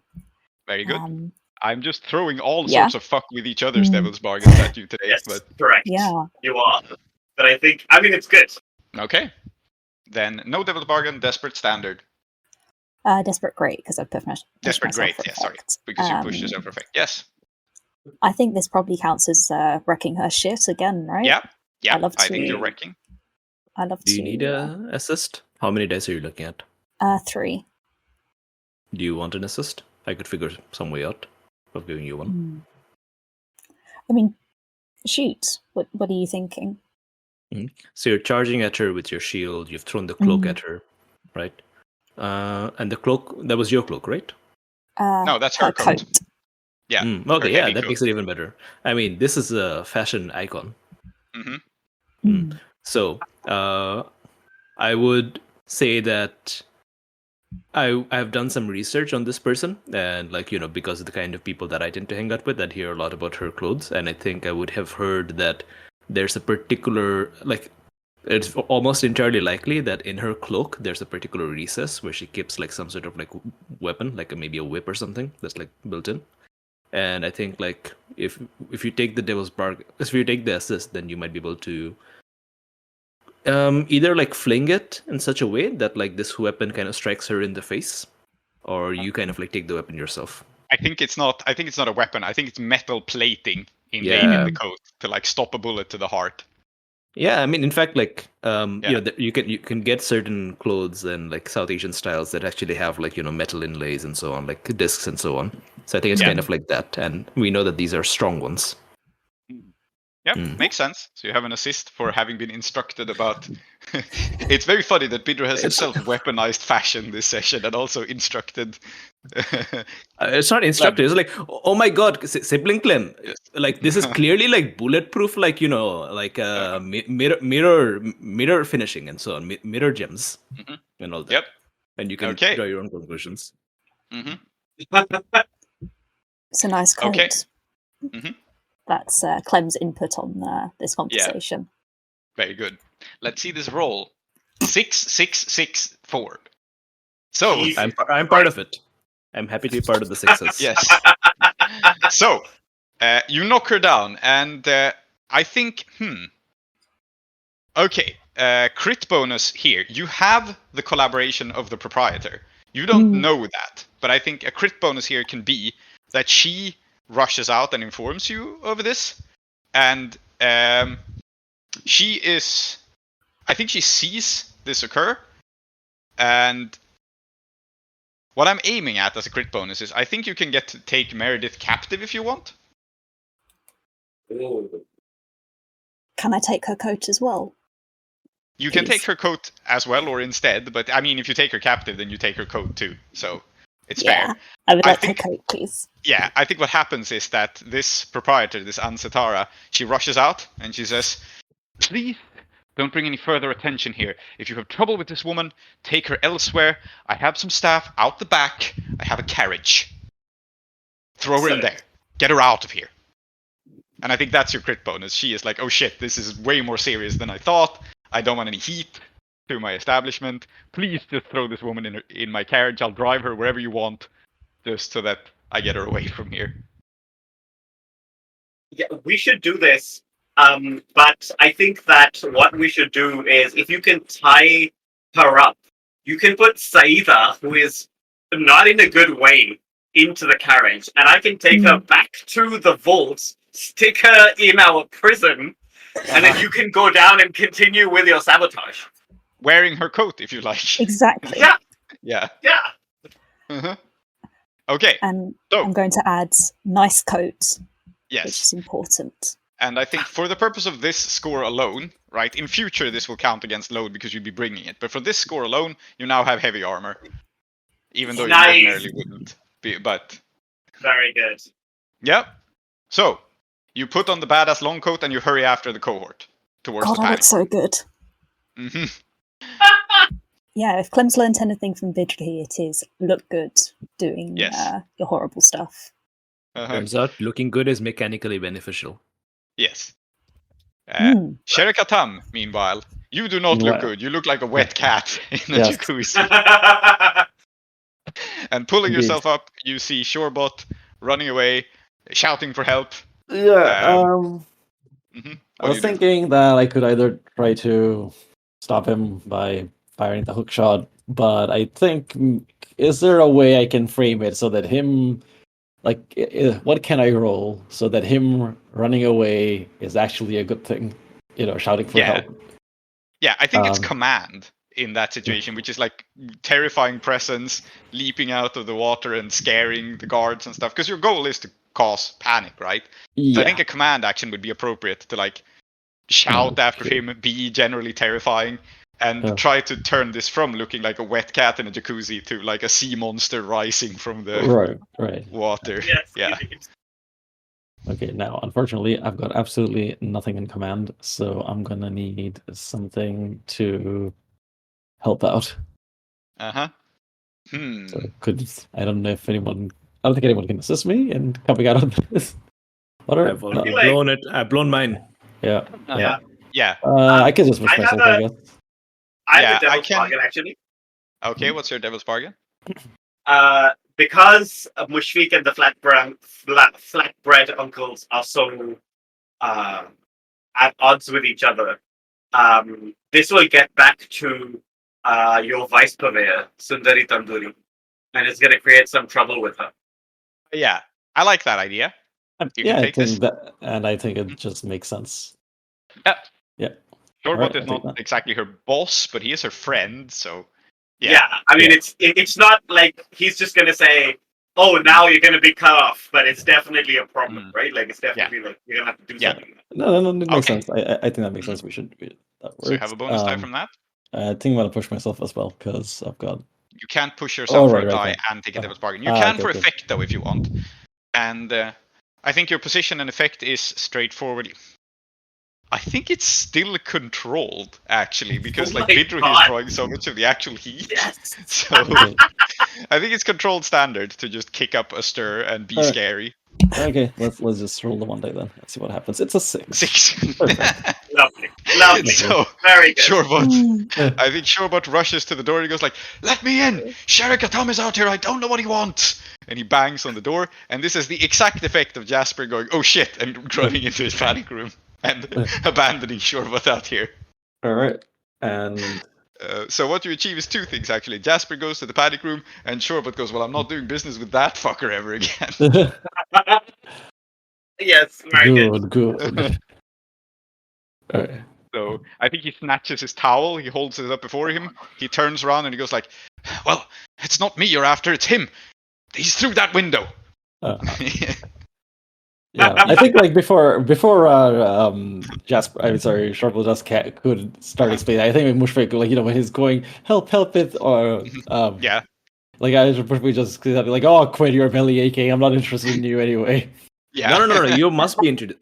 Sher-e-Khattam, this is the man who can give you restaurant vouchers. Fair enough. But right now, Oh my so he God. goes like, "Fine, you're not interested in me. Good. He's through that window." And he'll just point where Jasper's running for his panic room. All right, I think Mushfik's goal really is just to kill Jasper. I mean, so if if it's through the window, I think Yeah. We'll let's go through the window and let's briefly cut to Bidrohi before we cut back to Sher-e-Khattam. Sure. Yes. So you, Sher-e-Khattam, you crash in through the window. There's not a roll to do that. That's you're badass enough that you can jump through a window. You're rushing in after him. Bidrohi, you have just kicked a man off a roof. The 2 guards look at you, and I mean, I think because so much of the crew was away, there is like a bit of a skeleton crew, and maybe the other guards chickened out. So it's just these 2 guys. They outnumber you, but they look at you. They have their weapons raised, and I think they raise their rifles and like point them at you because they're at a safe distance. And they go like, "Sir, state your business here. We really don't want to shoot you. Yeah, you're fucking cool." And you're in the odd position of having rifles pointed at you by 2 of your admirers. What kind of accents do they have? I think they're Uduashans. I think they're or let's say that one of them is and the other one isn't, for funsies. But is it accuracy or Kethrys? Let's. Oh yeah, let's have one of them be Kethrys. Okay. Why not? That's actually really cool. Yeah, I think Bidrohi's hands are like empty. Like he's got his weapons, but like he's not holding them in his hands. So he's like bare-chested, bare-handed, and he kind of like raises them and he just says, "Guys, I just came here to kick a lot of ass." And I was going to say I'm all out of ass, but I'm looking at ass right now. Wait, no, sorry. That sounded better in my head. Oh my God. I'm going to take a special ability called Bidrohi's lines are now cool. And all that the special ability will do is that Bidrohi's lines will now be cool. Yes, very good. So they point the rifles at you very reluctantly, but go on. Yeah. All right, guys, it's like this. This Jasper guy, like he's a big fuck. We hate him. And like, we came here to do like a big strike. Like, this is all part of a big strike. It's not just me on my own being really badass. Even though that would be really cool, I have to be level with you. There's a big strike happening right here. There's a whole thing. Now, here's the situation. I just kicked man off roof. I think he sucked. I've heard of this man, Sulfur Sam. You guys, I don't know who you are. I'm sure you guys are cool. Introduce yourselves if you like. It's up to you. But here's the situation. If you want to fight, I'm going to fight the 2 of you. Maybe I'll die. Maybe you'll die. Maybe none of us will die. Maybe we'll just have grievous bodily injury. It can go all over the place, Or you guys can just lay your weapons down and walk away. Yeah. You're in a position, I think, to impress this upon them. Yeah. I'm going to call it. part of the Bidrohi's lines are now going to be cool ability is going to be training him to stop saying maybe I'll die and start saying there is no doubt that you will die. Yes. So they are pointing rifles at you, but I think because of the situation, this is not desperate, because I don't think there's any way these guys are going to shoot you to death. They're going to like shoot you in the leg at most. Yeah. Okay. By default, at least. So no. I think it's risky, and I think, yeah, you have set yourself up. Right, you have a special ability to extra impress them, so that brings you to standard. Okay. And I'm trying to, I don't know, I think it's an intimate enough connection, as it were. Can it be like, hey, you guys like me? I don't want to kill you. Can we sort this out? You can. I'm going to call it concert, because it feels like we're talking guy to guy, as it were. Yep. Guy to guy. It's guy not between two guys. With one bonus die. I do have a twist with this intimate connection, which is just that I want to ask you a question. You grew up here. You are not familiar with Kethrys standards, but I think as you look at this Kethrysy man, he is like Omid. He's rootless. He has no ancestry. He has no family. He has no tree. You see this on him, and if you want to make use of this connection, maybe you don't have to say it to him, but I want to see what Bidrohi thinks about this Kethrysy practice of casting out people who don't have a traceable ancestry. Yeah, I think I'd just briefly add in, and I think, even though we have stopped having Bidrohi narrate and we're talking about rolling, I think Bidrohi is still speaking. And I think at one point he throws in, like, I don't know if you guys were there in Kethrys, like, running around burning things and all that, but like, man, like, can we just like let it stop? Like, I spoke to that Omid guy, and he's like, apparently like he had a really hard life. And also like we are also outcast, like the gentlemen have like outcast us. Like, what is the point of all of this? Like, you are Uduashan, you are Kethrysy, can we all just like chill out? Yeah. Why can't we all just get along? Yes. Yeah. Absolutely. Yeah. I think I expected that Bidrohi would not consider this tradition important at all, but I think it's interesting to see. Yeah. Okay. Yes. Take your +1 for an intimate connection. Risky standard +1. Yeah, and if this goes badly, then of course so I'm not like pushing or anything for now. Yep. Let's see, was there anything else? No, it's okay. It's 6. It's 6. Yeah. Nice. So they lower their weapons hesitantly, and one of them says, Hey, we were meant to watch that ladder, weren't we? Yeah, okay, Bidrohi, don't go up the secret ladder at the back. And they rush around to go guard the ladder as their excuse not to fight you. Where does it go? To the pool. You didn't tell me that. Just don't go up it, okay? Yep. Don't worry. This is like that heart in Dishonored that tells you this man is a fan of a fighter in the Colosseum called Bidrohi and follows him like incessantly. Yes. And then under my breath, I'm like, I'm totally going to go up it. Yes. Yeah, indeed. Well, you can also go up the stairs that lead to the top floor easily enough, because they're right there. So yes. But like these guys, they gave me special information, and they'll. I think they'd appreciate if I use it. That's the important thing. Okay. All right. Yeah. That's why. So you're going to go up the ladder after Sher-e-Khattam. Very well. Bidrohi will then appear in the scene a moment after, but let me first frame what is happening. So Sher-e-Khattam will be the first to see this. Clem and Bidrohi, you are hot on the heels. Like, you will join up. Because I assume Clem is going after the cohort, yeah? Yeah, you said so. Yeah. But the scene we see is Mona Darling with her electroplasmic drill spear thing lowered, pointed at Jasper in a room, which is like the panic room. He hasn't had time to seal it. They have come up through this pipe maintenance hatch, and there's a wall of various like fine weaponry. He has grabbed a pistol in one hand, a sword in the other, and Jasper himself, I think, is a rather heavy-set man. He's one of those men who was, like, in his youth, right, a hulking, strong, kind of scary man, and he still is, but he's put on a little weight, he's aged a little bit, he's... Robert Baratheon.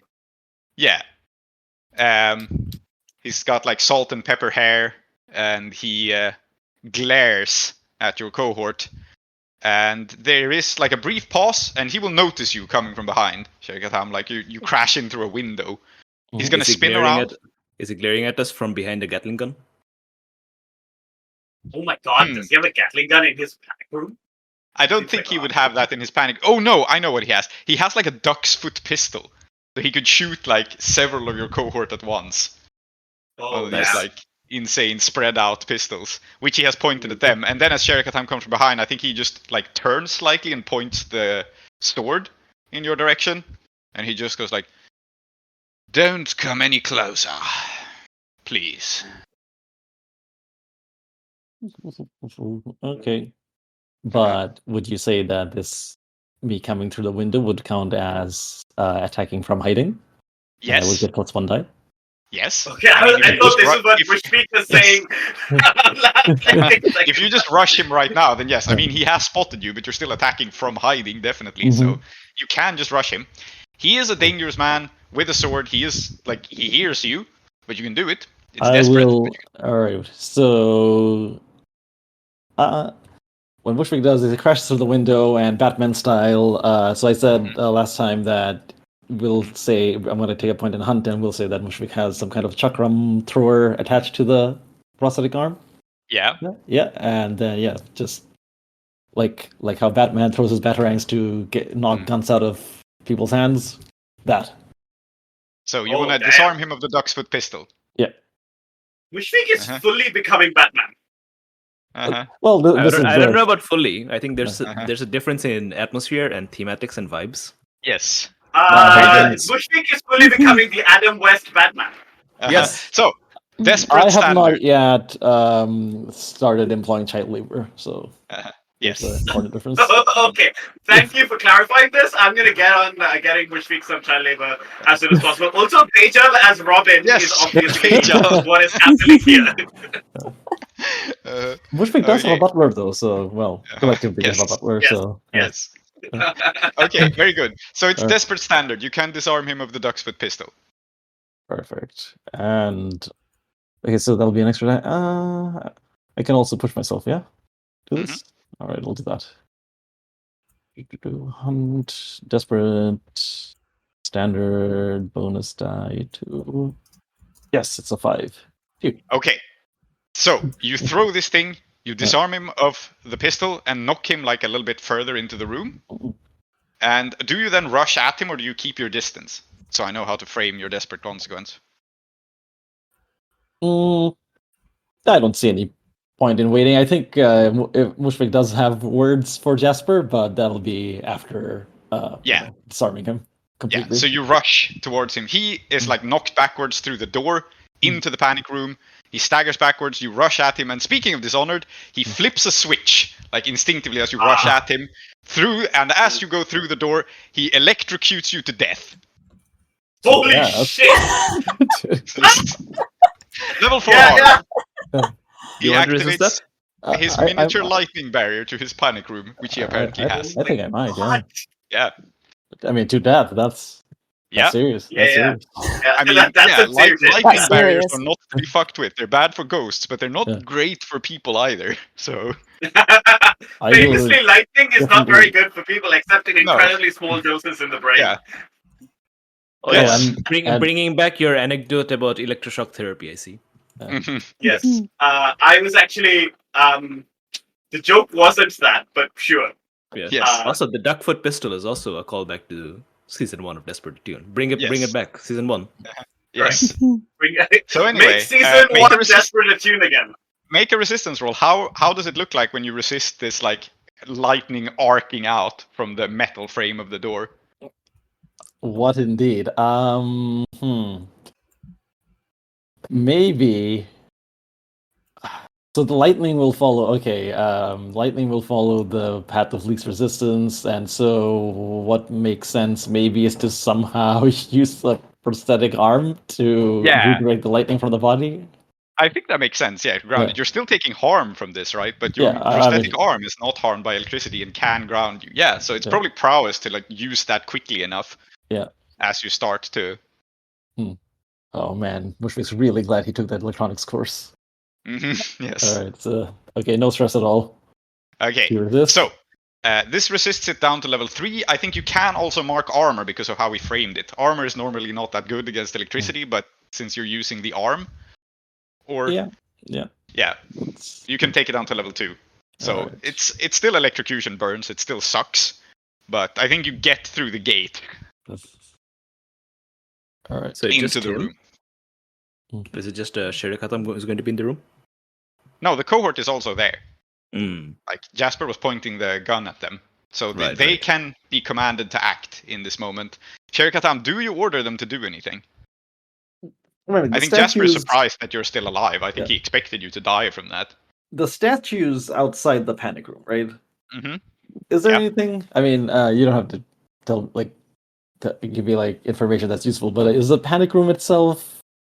I guess my question is, what's a appropriately cool setting for this fight? Because the panic room I expect is just blank, just gray walls. Where out here it's much nicer.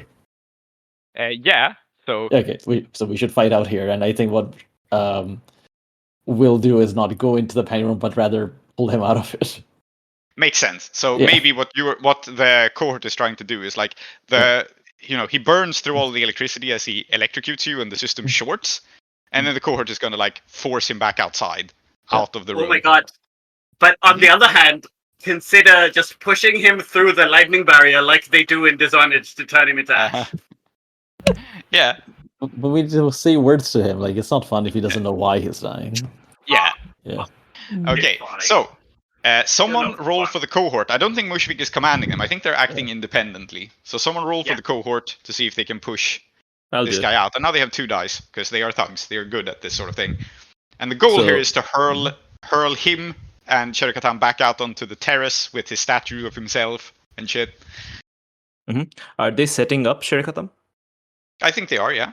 Okay. I think they're setting up Sher-e-Khattam and Bidrohi and Clem, who are joining shortly.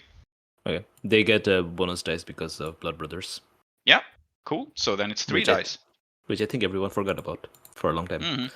Yeah. Let's see how it goes. Nice. 6. Nice. Okay, yeah. So Mona, I think, rushes forward with her. She has an electroplasmic weapon too, and she jams it. He parries it with his sword, and then Bald Murad, who is not particularly elegant but who is big, just crashes into him, shoves him out. He stumbles through this gate. He crashes into Sher-e-Khattam, and all of you just kind of spill out into the area before the with this window, the statue. There's big double doors, glass doors, I think, that are closed that Shorebot was banging on. He has now decided to go down the ladder to escape. We are in this beautiful venue in front of this statue of himself. He is off balance, but he still has a sword. And I think 2 things happen in this moment. Clem, you come up behind the cohort, and you see the interior of the panic room with all of its every kind of weapon you could possibly want. You see the owner having been pushed out through the door. You also see smoke, and the fact that some kind of very powerful trap just went off. And just for a moment here, Clem, what do you do as you come up behind? Clem is going to grab one of the pistols, I think another duck's foot pistol, and hold it sideways so all 4 barrels are pressed up against style. Jasper's. Yeah, I was gonna say, like a cool person, right? Yeah. Okay. So all 4 barrels are pressed against the back of his neck. Okay, so to get into this position is definitely an action roll because he is not near you and there's a lot going on and he has a sword. So I think it's a lot going on in this action. It's very cool, but I'm going to start you off at limited effect, and that limited effect is basically just getting the pistol and getting near him, and you can push that up to standard effect to actually threaten him with it. And I suppose I'll start you off with risky, just because his focus isn't on you. Yeah. So risky limited is your starting position to do this. It's up to you what kind of action it is. Probably finesse or something. Yeah, finesse is good. Finesse is good. I'm going to trade that for risky, for desperate standard. I think. Yeah. Yep. And Do you think Duck's Foot pistols? I was just thinking, are Duck's Foot pistols made in Severus? Oh, I hate that. Is that a devil's Yeah. bargain? Yeah, I was gonna say, is there something like, oh, you recognize this specific make of pistol as being like important to your tradition of like blacksmithing? There's like a little maker's mark on it that implies Okay, that like. okay. I have another devil's bargain for you. Yes, all of these weapons are made for the Akarosi mercenaries and the Akarosi military. They have a maker's mark on them. Your devil's bargain will make you aware that there is a master Severosi smith in Udwasha, and they are working for the Empire. Oh yes. Your That's rival? your devil's bargain if you want to take Your it. rival? Your rival? Uh-huh. Yeah. Yeah. Your Quite rival? possibly. Uh-huh. The way they use it is that the cavalrymen, they have these pistols, and cavalry pistol has one job. You rush in, you shoot someone, and then you start hacking them with your sword. It makes sense to Okay. have a gun that can shoot 4 people at once. Yes. Mm. So if you take this devil's bargain, please start at 4 o'clock to find a new rival. And this is a project that I will enforce you working on. Yes. Because I don't think you know anything about this smith yet. So if you're taking the devil's bargain, Mm, please yeah, start I am the clock. going to take the devil's bargain. Mm. Cool. I don't think it should be 4 o'clock though. I think it should be longer. Okay. No, Udoash is a big city. Fair going enough. to bargain. Let's make it 8, and let's make the penalties for not working on it less harsh in that case. 8 o'clock to find the Severosi blacksmith. Fantastic. Yeah, so I will put that. Okay, desperate, standard, and 1 bonus die. Yep. That's another 6. That's Nice. another 6. Ew. So you rush towards him, you hold up the gun. Like, I think the situation is with standard effect, right? You don't get him dead to rights, because that would be great effect. You don't get him where you could just end him with a single shot. But you do get in a position where you're pointing it at him, you're very close to him, and his life is in immediate danger. He can still like move around, but you can also very easily shoot him.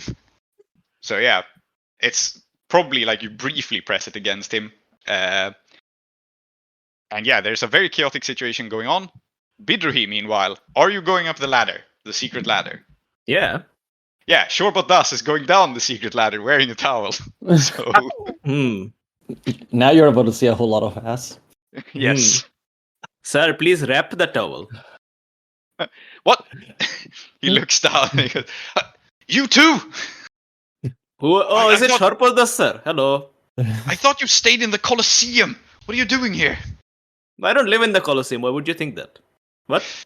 You don't live here, do you? No, I don't live on a ladder. Move out of the way, I need to get down.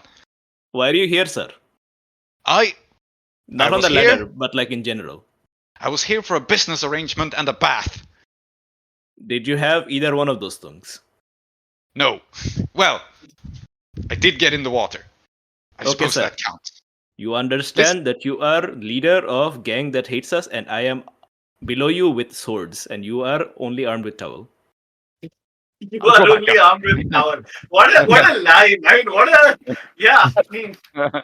He goes back up again. I don't think he has too much of a choice. So he climbs back up to the jacuzzi. No. That's not the thing. That's not. I'm just saying that let us have a quick conversation about our mutual situations vis-a-vis gang wars and so on. So we're going to hash out. On So I'm the going to make ladder, a you want deal. to have a political conversation with him. Yeah, we don't have to play it out because it'll take a while. But essentially, something along the lines of stop fucking with us. Sher-e-Khattam eats for free.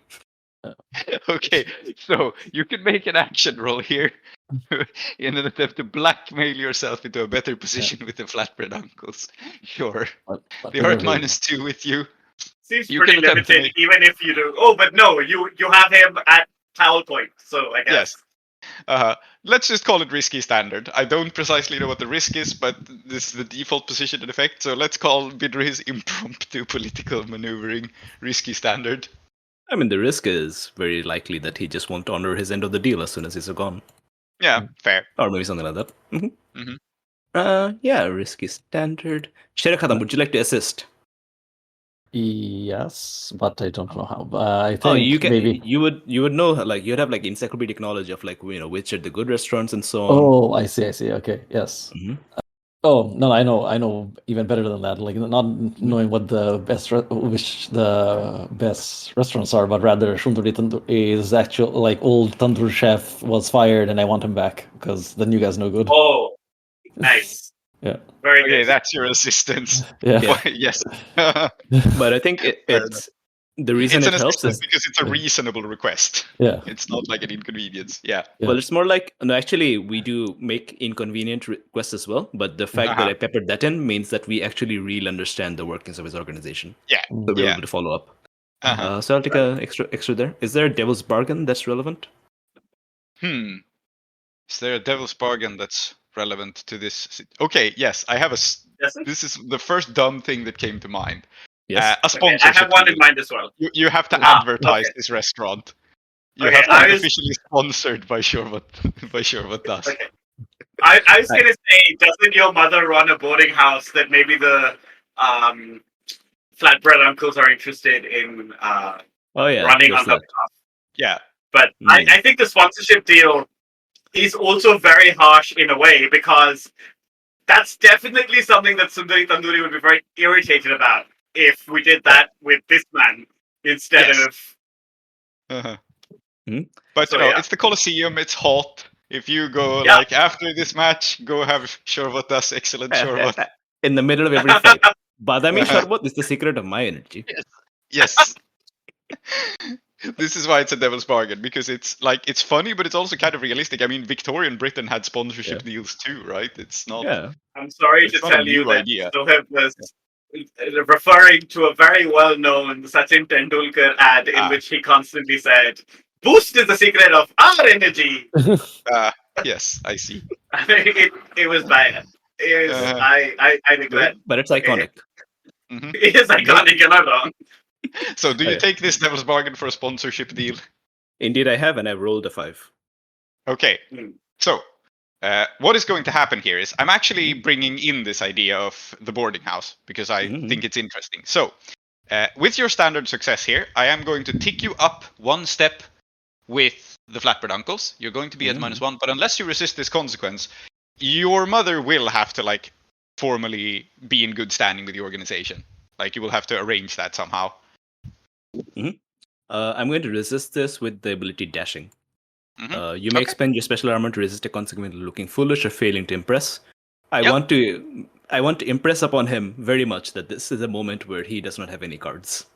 Yeah, fair enough. Because he's armed with a towel. What Right. will happen Yes. here then is the flatbread uncles will cool their heels a little bit with you. You already have Sundari on your side. Now he's like begrudgingly accepting you in exchange for the sponsorship deal. Yeah. So they're not going to like you, but they're going to stop coming after you as long as you honor your end of the bargain.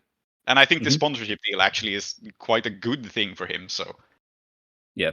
So I think we see Bidrohi kind of like hang by the sides of the ladder, give him space to go down, and I think that's also part of like looking like sick as hell that I can just like do that. yeah. And he slides down past you, and let's cut back down to the Yes. fight above you where you have been negotiating politics. This man is trapped by Clem's pistol. And Clem, what do you say to him as you threaten him with this pistol? Because he's caught between you and Sher-e-Khattam at this moment. I don't think Clem says anything. Clem's focuses on Mushfiq. Because Yeah, I think Mushfiq has been the one to champion going after Jasper.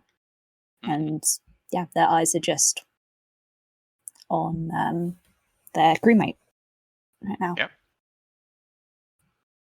I think in I that know you case, said crewmates, but for a second I heard roommate, and I was like, wait a second, did I miss something? No, it's just. Oh my god, they were roommates? Yeah. Yeah, indeed. Indeed. Indeed. Okay, what does Sher-e-Khattam do? I think Sher-e-Khattam, well, obviously to do is first just take the sword off Jasper, not give anything, and I don't know, does Jasper say anything, start begging for his life, anything like that? No, oh no, you can't just take the sword off of him. He may have a pistol pointed at him, but he is too stubborn by half to just give up. Oh, Right? okay. Like he may be cornered, he may be pushed into a corner, but he is going to try to go down swinging unless you do something. Oh, okay, then definitely I will do something, which is... Ooh, okay. I mean, why complicate things? I think this is as good a time as any to just, punch him in the face and knock him to the ground. Okay, yeah. No words, Yeah. just a punch. Yeah, just... Very good. Yeah, like Yeah. I said, the words will be after he's out of options. Yeah. Yeah. All right. Okay. Skirmish it is, I think. It sounds like, or maybe wreck. And I think it defaults to risky standard here. It's not desperate because you have the upper hand on him, but nor is it controlled because he's just that dangerous. I think I'm trying to. I think wreck is what it is. We're not fighting. I'm just trying to. Yeah. Yeah. Yeah. Okay, risky standard. You can knock him out with your metal arm to the face. Yeah. Okay, I'm gonna take -1 die for the injury. Yeah, that makes sense. Yeah. Would you like to make it a group action? I think that makes sense. Yeah. You should do it with the cohort as well because they get more dice. Yeah. Yeah. Makes sense. They have 3 dice. Yeah. Okay. So group action, Clem, Mushfik, and the cohort. Very good. Yeah. All right. So I'll roll mine. Well, actually, that should have been a 1 because the 5 doesn't count. -1. Okay. Yeah. Oh. So that's a 1 from Mushfik. You take a stress because you're leading this group action. Then let's see Clem, and then the so that's a crit. Well. Clem has rolled only crit this entire score. I think it's ridiculous. Don't you love rolling only crits, Salty? Okay. I look forward to you falling into like what appears to be a pile of dust once this occurs. Presumably, you've sold your soul to the devil or something. Imagine what Clem could achieve. Also rolled a 6. So. Imagine what Clem could achieve if Clem was drinking pista sherbet before every fight. Yeah. Yes, most is the secret of Clem's energy. Yes. So, I think what happens, Mushfik, is that like you aim to punch him and he would dodge out of the way, except that Clem has the pistol, so he backs into the pistol and is held still. And then Mona like prods the spear at him and just like holds him in place with the spear drill thing, and then you sock him in the face and he goes down like a tree. And he is disarmed. He's not like unconscious, I think, but he is definitely beaten. Yeah. Okay. Bidrohi, get over here so we can have our final words to this man before we send him off. Hello, Sher-e-Khattam. I thought we were going to bring him. Huh? Hello, Sher-e-Khattam. How did you know I was here already? I knew you'd be here because you never miss an important plot point. This isn't a opera. Paul Murad says, also, we heard you arguing with that guy on the ladder. So. Okay, so this is Jasper. And I give him a kick. I think it's nice that he's lying down on the floor and the statue of him is maybe just in the background behind him. Yeah. Yeah, and it's got 8 packs. It's got 8 packs, and Mushfik looks at it and goes, so this is what the blood of my people and the smoke of the ancestor trees has paid for. Is it? He spits blood and he goes, fat lot of good you did with it. What does it mean by that? Fat lot of good we did with... You know, we weren't being alive. Using it. You weren't using it, yeah. You weren't doing your people any good with it. It's his honest opinion, I think. Okay. I don't think we're going to respond to that. And he looks at Jasper and he goes, do you know who I am? You're the tiger. Yeah, I know you. Yeah. Then you know what's coming. Yeah, I think even now he's like looking for a way out because this is just the kind of person he is, right? He's not gonna surrender. His like eyes dart around looking for a weapon, something he can use, looking for his men coming in. And you can see that he is not accepting this fate. He may know it on some level, but he's not accepting it. We're doing classic good cop, bad cop. I will give you a way out. Where is all your money? Yeah, he laughs at that. I think there's a chuckle. And he says, right, so much for Kethrys' honor. Oh, no, you misunderstand us. We're going to take your money either way. Sher-e-Khattam, I'm trying to do something here. I think as you say that, again, he's a stubborn man, and he's not giving up. I think he just lunges at you as you say that.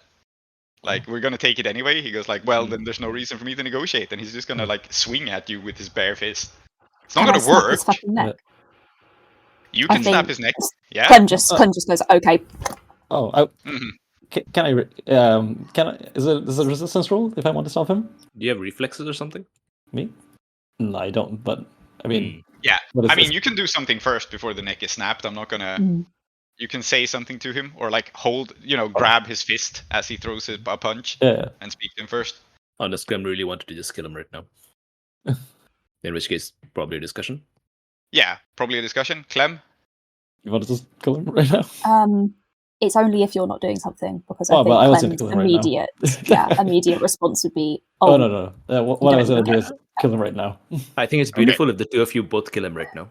Yeah, I think so, right? So Yeah. Mushfik stabs him in the heart as Clem snaps his I neck. think what could happen is, okay, so he aims for the punch, Mushfik catches his fist in the prosthetic arm, and he says, I, Sher-e-Khattam, acting commander of the Kethrys militia in Uduasha, and there's just only one of them, and that's him. Acting commander. Yeah. Yeah. Can't you just elect yourself commander? No, I mean, he's the only one left. Yeah, acting, because he hasn't been acting, formally promoted. Yeah. And we have established that Sher-e-Khattam has amazing physical acting. Yes. Sentence you to death. Yeah. And then Sher-e-Khattam, I think he might be dead. Yeah. Oh. Okay. Yeah, well, very good that I sentenced him then. yes. Murad goes, it's only proper. Yeah. Otherwise, that'd be murder Bidrohi. We don't do that. And then the bees start showing up, I think. Yeah. And I think No, we're they like, absolutely do. okay. Okay. Let's. Here is where I think you can cash in your favor from the Fursan, because it hasn't yet come into use. And I think I thought about it, and there are two ways we can spin it. Either it can be cashed in for just less heat. It could have been used to prevent like suitable consequences during the score, but none came up. You can use it to prevent heat. I think another reasonable way it can be used, right, is the Fursan are going to lock down this crime scene. And you have suitably bribed and impressed them that they are going to not lock down this crime scene to certain members of the Kethrys community, because it turns out you have heritage items in here. So what I'm saying is you can cash this in for extra money in a way that doesn't involve just carrying off everything right now. Nice. Right? Just being like, that's really good. You're inheriting this guy. Sounds like When a we good also idea. need to negotiate with Omid a little bit, because if we want Omid to continue running this, what's left of this gang, we need to leave him something. Yeah.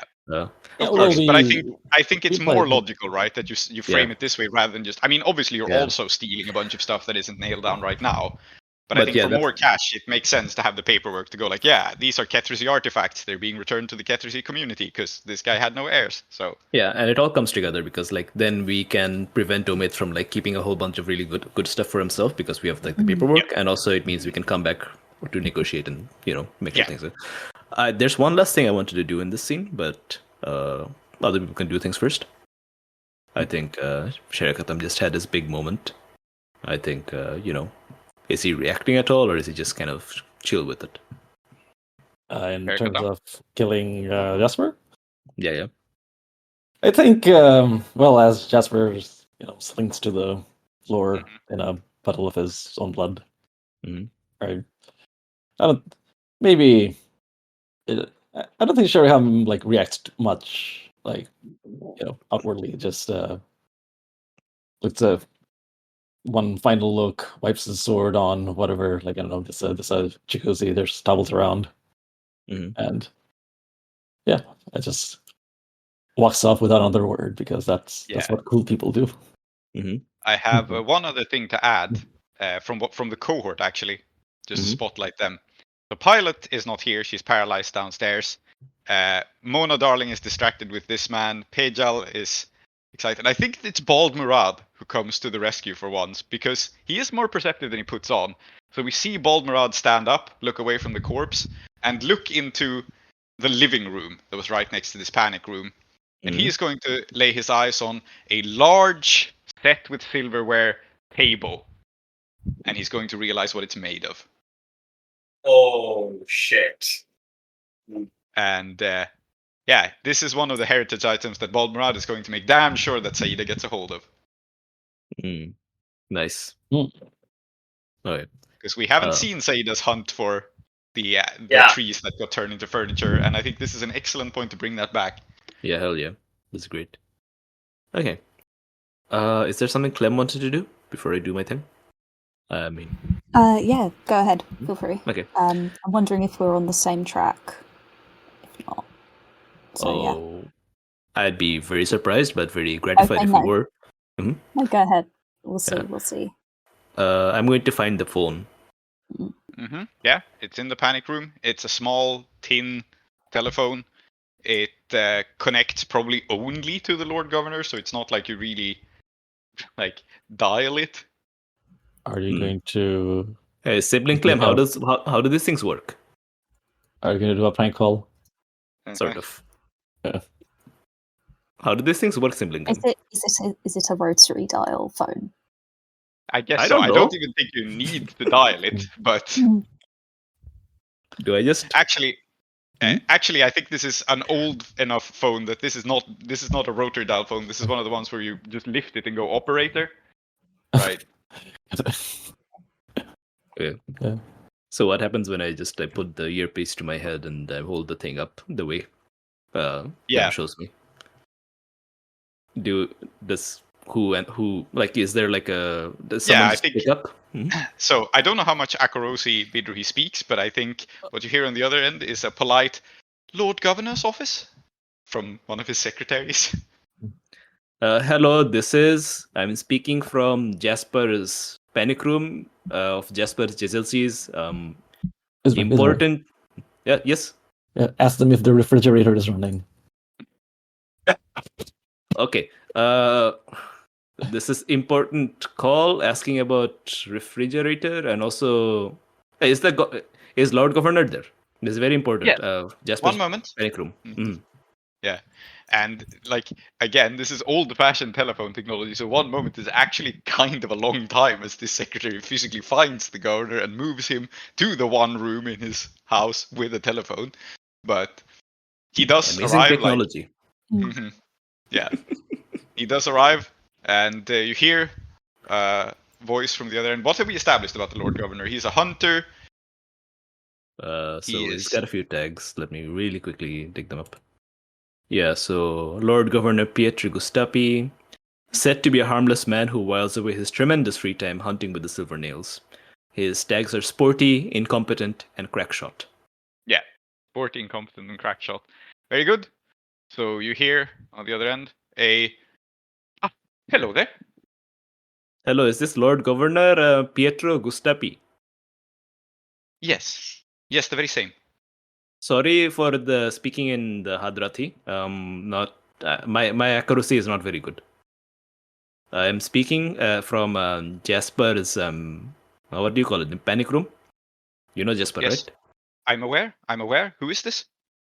My name is Bidrohi Khattam. I am one of the Rising Moon Swords people who are from the Kethrys district, and we have just killed Jasper. And I want you to know that Akaros should keep its hands away from Kethrys. Also, this guy really sucked. Okay, you need better taste in friends. Yeah, I think you hear as he turns away from the receiver. You hear faintly like, Agnes, call the Fusang immediately. And, I mean, you have just gone like, we murdered your friend. Yeah. So, Yep. and I don't think he says anything else to you. I think he just tries to get law enforcement to you as quickly as possible, unless you say anything else to him. Yeah, and I keep speaking for a while because I don't understand how phones work. Yeah. And until I don't know, Clem says you can hang up or something. Yes. And what fix that? Did they say anything about the refrigerator? I did say the thing about the refrigerator. What is a refrigerator? It's you wouldn't know about this stuff, would you, Mithrey? It's to preserve food. Wow. Yeah. And Murad, they run? meanwhile. So I've heard. Clem, you had a thing too. Oh yeah.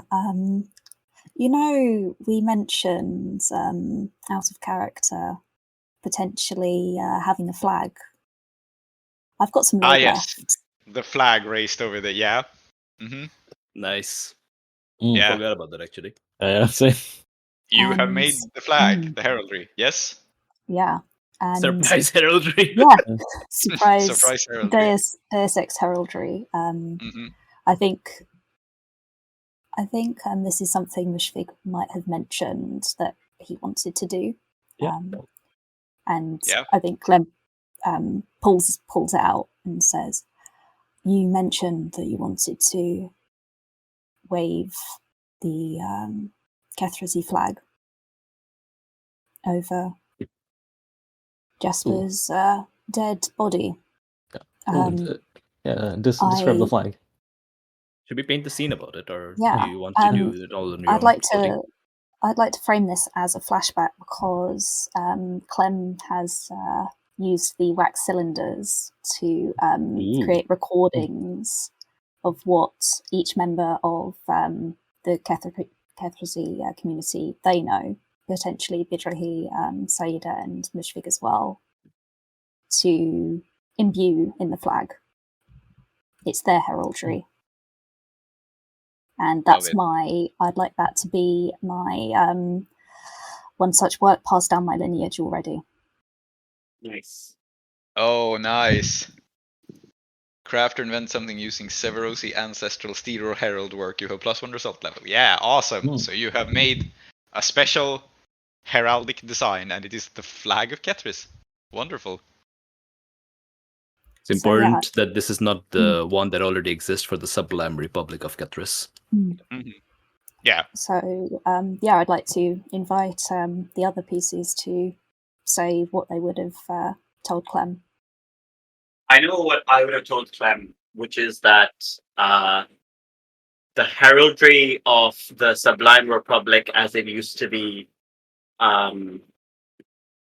was something that happened like over many years, right? And like it changed over the years, and it reflected something that like by the end didn't even really exist.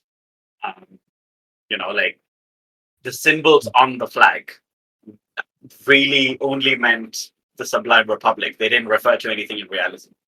So I think I would have told Clem that the flag, what is on the flag, doesn't matter as much as the flag being something that people who are now Kethrys recognize as being Kethrys.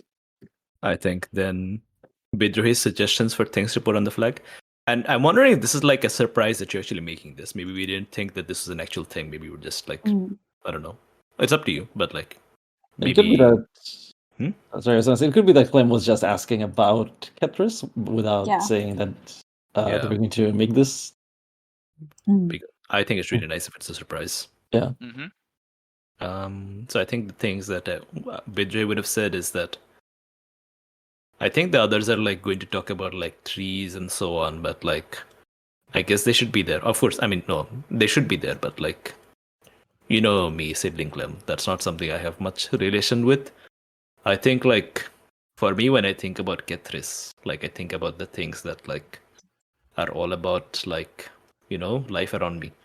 The Kethrys that I see, right? So I think it would have to be like, you know, there should be the sickle. It should be like big sickle. And you know, like, you know, I know sometimes it's a little bit of a joke, but like the bananas are very important. Like, I don't know, maybe like sickle cutting off like big bunch of bananas, something like that. You know, like, have you seen like the Sublime Republic's heraldry? It's like really gaudy. There's like these big gates that like show like the, you know, the path to the city, and like these big trees, like gigantic. It's like, you know, that's like so fancy and fancy schmancy and all that. But like Kethrys is all about like just a bunch of guys with sickles cutting down bananas. That's beautiful, I think. They just need better style while they do it, but you know, that's beautiful. And that's where you come in. And I think Bidrohi just gives a big smile. So I've preempted Sher-e-Khattam's suggestion of bananas, so let's see what he's got. I think Sher-e-Khattam says, so we mentioned way back when this the trees, because they kind of have a glow to them, right? Yeah. Yeah, I think, and so Bushwick mentions the glow of the underside of the tree and the reflection in the water because it's a marshy place, right? Just he talks about the reflection of the glowing trees on a still, like on over the still waters of a lake or something, where, you know, it looks like another starry sky. Nice. Yes. All right, Clem. Put it all together. Put it all together. I think it includes the shreds of the cloak that Bidrohi, that Clem gave Bidrohi. And I'm not going to describe the design because I don't think it's my or Clem's place to do that. But No, you Clem, should. I think you should. But it's up to you. Mm-hmm. Clem's going to look Mushfik in the eyes and give it to him. So nice. So you give it to Mushfik. As acting commander of the 75th Severossi Battalion of the Thorn Marches, the flag. I think Mushfik is genuinely going to be like at a loss for words, like because it's such a nice gesture. He genuinely does not know what to say. It's just I think he opens and closes his mouth a few times before just simply saying thank you. All right, and so we want to hang this flag, I think, way up high. Right? Yeah, unfortunately, this is a tall building, so it's possible to hang the flag high up in Pasarhantu. Sher-e-Khattam. Badass idea.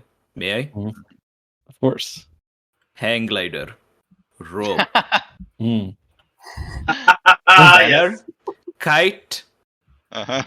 Yeah. Flag kite. Okay. Flag kite. Yes. From a rope. Yeah, caught in the updraft from the well, of course. Held up. Your flag flies high over the building, and I think that is where we must close the session because I'm quite out of time. Let us quickly do payoff and then XP. Yeah, we went really off way beyond 10. Yes. That was great. Yes.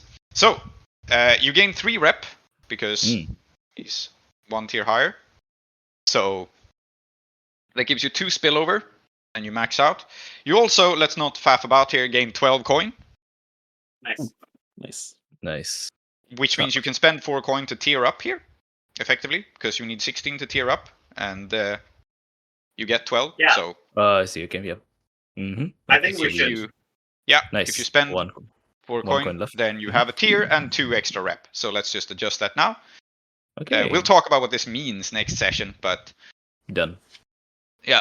Your hold is weak, your tier is 2, your rep is 2, and you have not that much coin left, but you have invested it in yourself, and you are more established. However, nice. Assuming that we are... there's quite a lot of heat also coming off of this. So, I think it's loud and chaotic, high exposure. Like, there was a public poisoning, there was a guy exploding in the street. So, not wild and devastating. It's not wild and devastating, because it was mostly contained to the buildings in question, but... Yeah, and now there's a big flag of a country that doesn't exist flying over Udwasha. Yeah. I don't think it's quite wild and devastating, but it's definitely loud. So, 4 heat base. Killing was involved, so that's 2 more. Okay. It is a high profile and well connected target, and it did happen on hostile turf, so it's a total of 8 heat. So another one to double? Well, -2 heat because of noble privileges. Yeah. So I think that just -1 about for high keeps you from a society. wanted level. Yes. So you are just about safe from a wanted level. Well, actually, we should have taken -1 heat during downtime for the last one. We didn't do that. So okay. Yeah. But like we still have this one. Because we are not in downtime yet, and I say this is important because we are going to roll entanglement. Yeah. All right. So that's your heat. I don't think there's any more heat attached to this. You avoided most of the other. Well, actually, there were firearms, which we have said. There's 2 heat for that. Oh, 1 heat. Okay. Yeah. No, it's 1. You're right. Okay. I think. So yeah, quite a lot of heat. And then we roll the entanglements. I'll just go ahead and do that. You are approaching a 3rd wanted level. And it's a 5 and a 5. Which is on heat 6+, demonic notice or show of force. Yeah, the demon houses are going to take an interest in you as you tier up. I don't think there's any way around it. Okay. And let's be real, somebody did ring the Lord Governor, so... Yeah. I think demonic notice makes perfect sense here. The demon houses are taking much more active interest in you. And I think you have made your peace with Anixis, so maybe it will not be your old friend Pus of Ixis this time. We'll see. I'll think about it. I think it Yeah. makes sense for Ankuset because, Yeah. you know. Yeah, you're getting involved with all of the houses now, but you're getting important enough for it. And we'll spend some time next session looking into what tearing up means. But Mhm. we are out of time, so now let's go to XP and Okay. Yes. try to wrap it up. Here close the doors to the House of Endings. Those who dwell within are Zoheb, called Klow, Aadiyat, called Soap, Symmetry, called Tree, and Salty. I have been Prince, your host. Our city of Uduasha is based on Blades in the Dark by John Harper and Evil Hat Productions, with special thanks to Johnstone Metzger. Follow us on Twitter or support us on kofi.com/desperateattune. If you want to engage further with us, we also have a Patreon at patreon.com/desperateattune, where you will get our newsletter, extra content, and updates from Uduasha.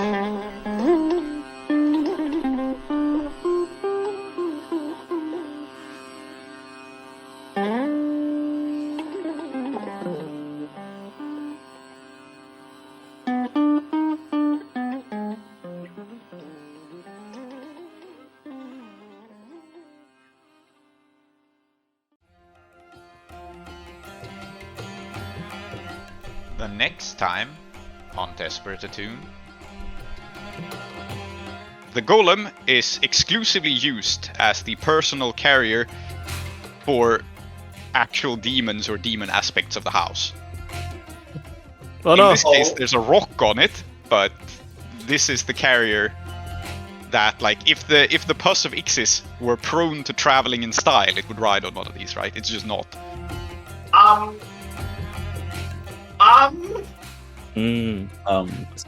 Are people like bowing and so on? And like, Oh yeah, like there's, people first they panic because of the building inspection, and then they realize what is going on, and there is some extent of bowing and scraping. yeah. Well, might as well join.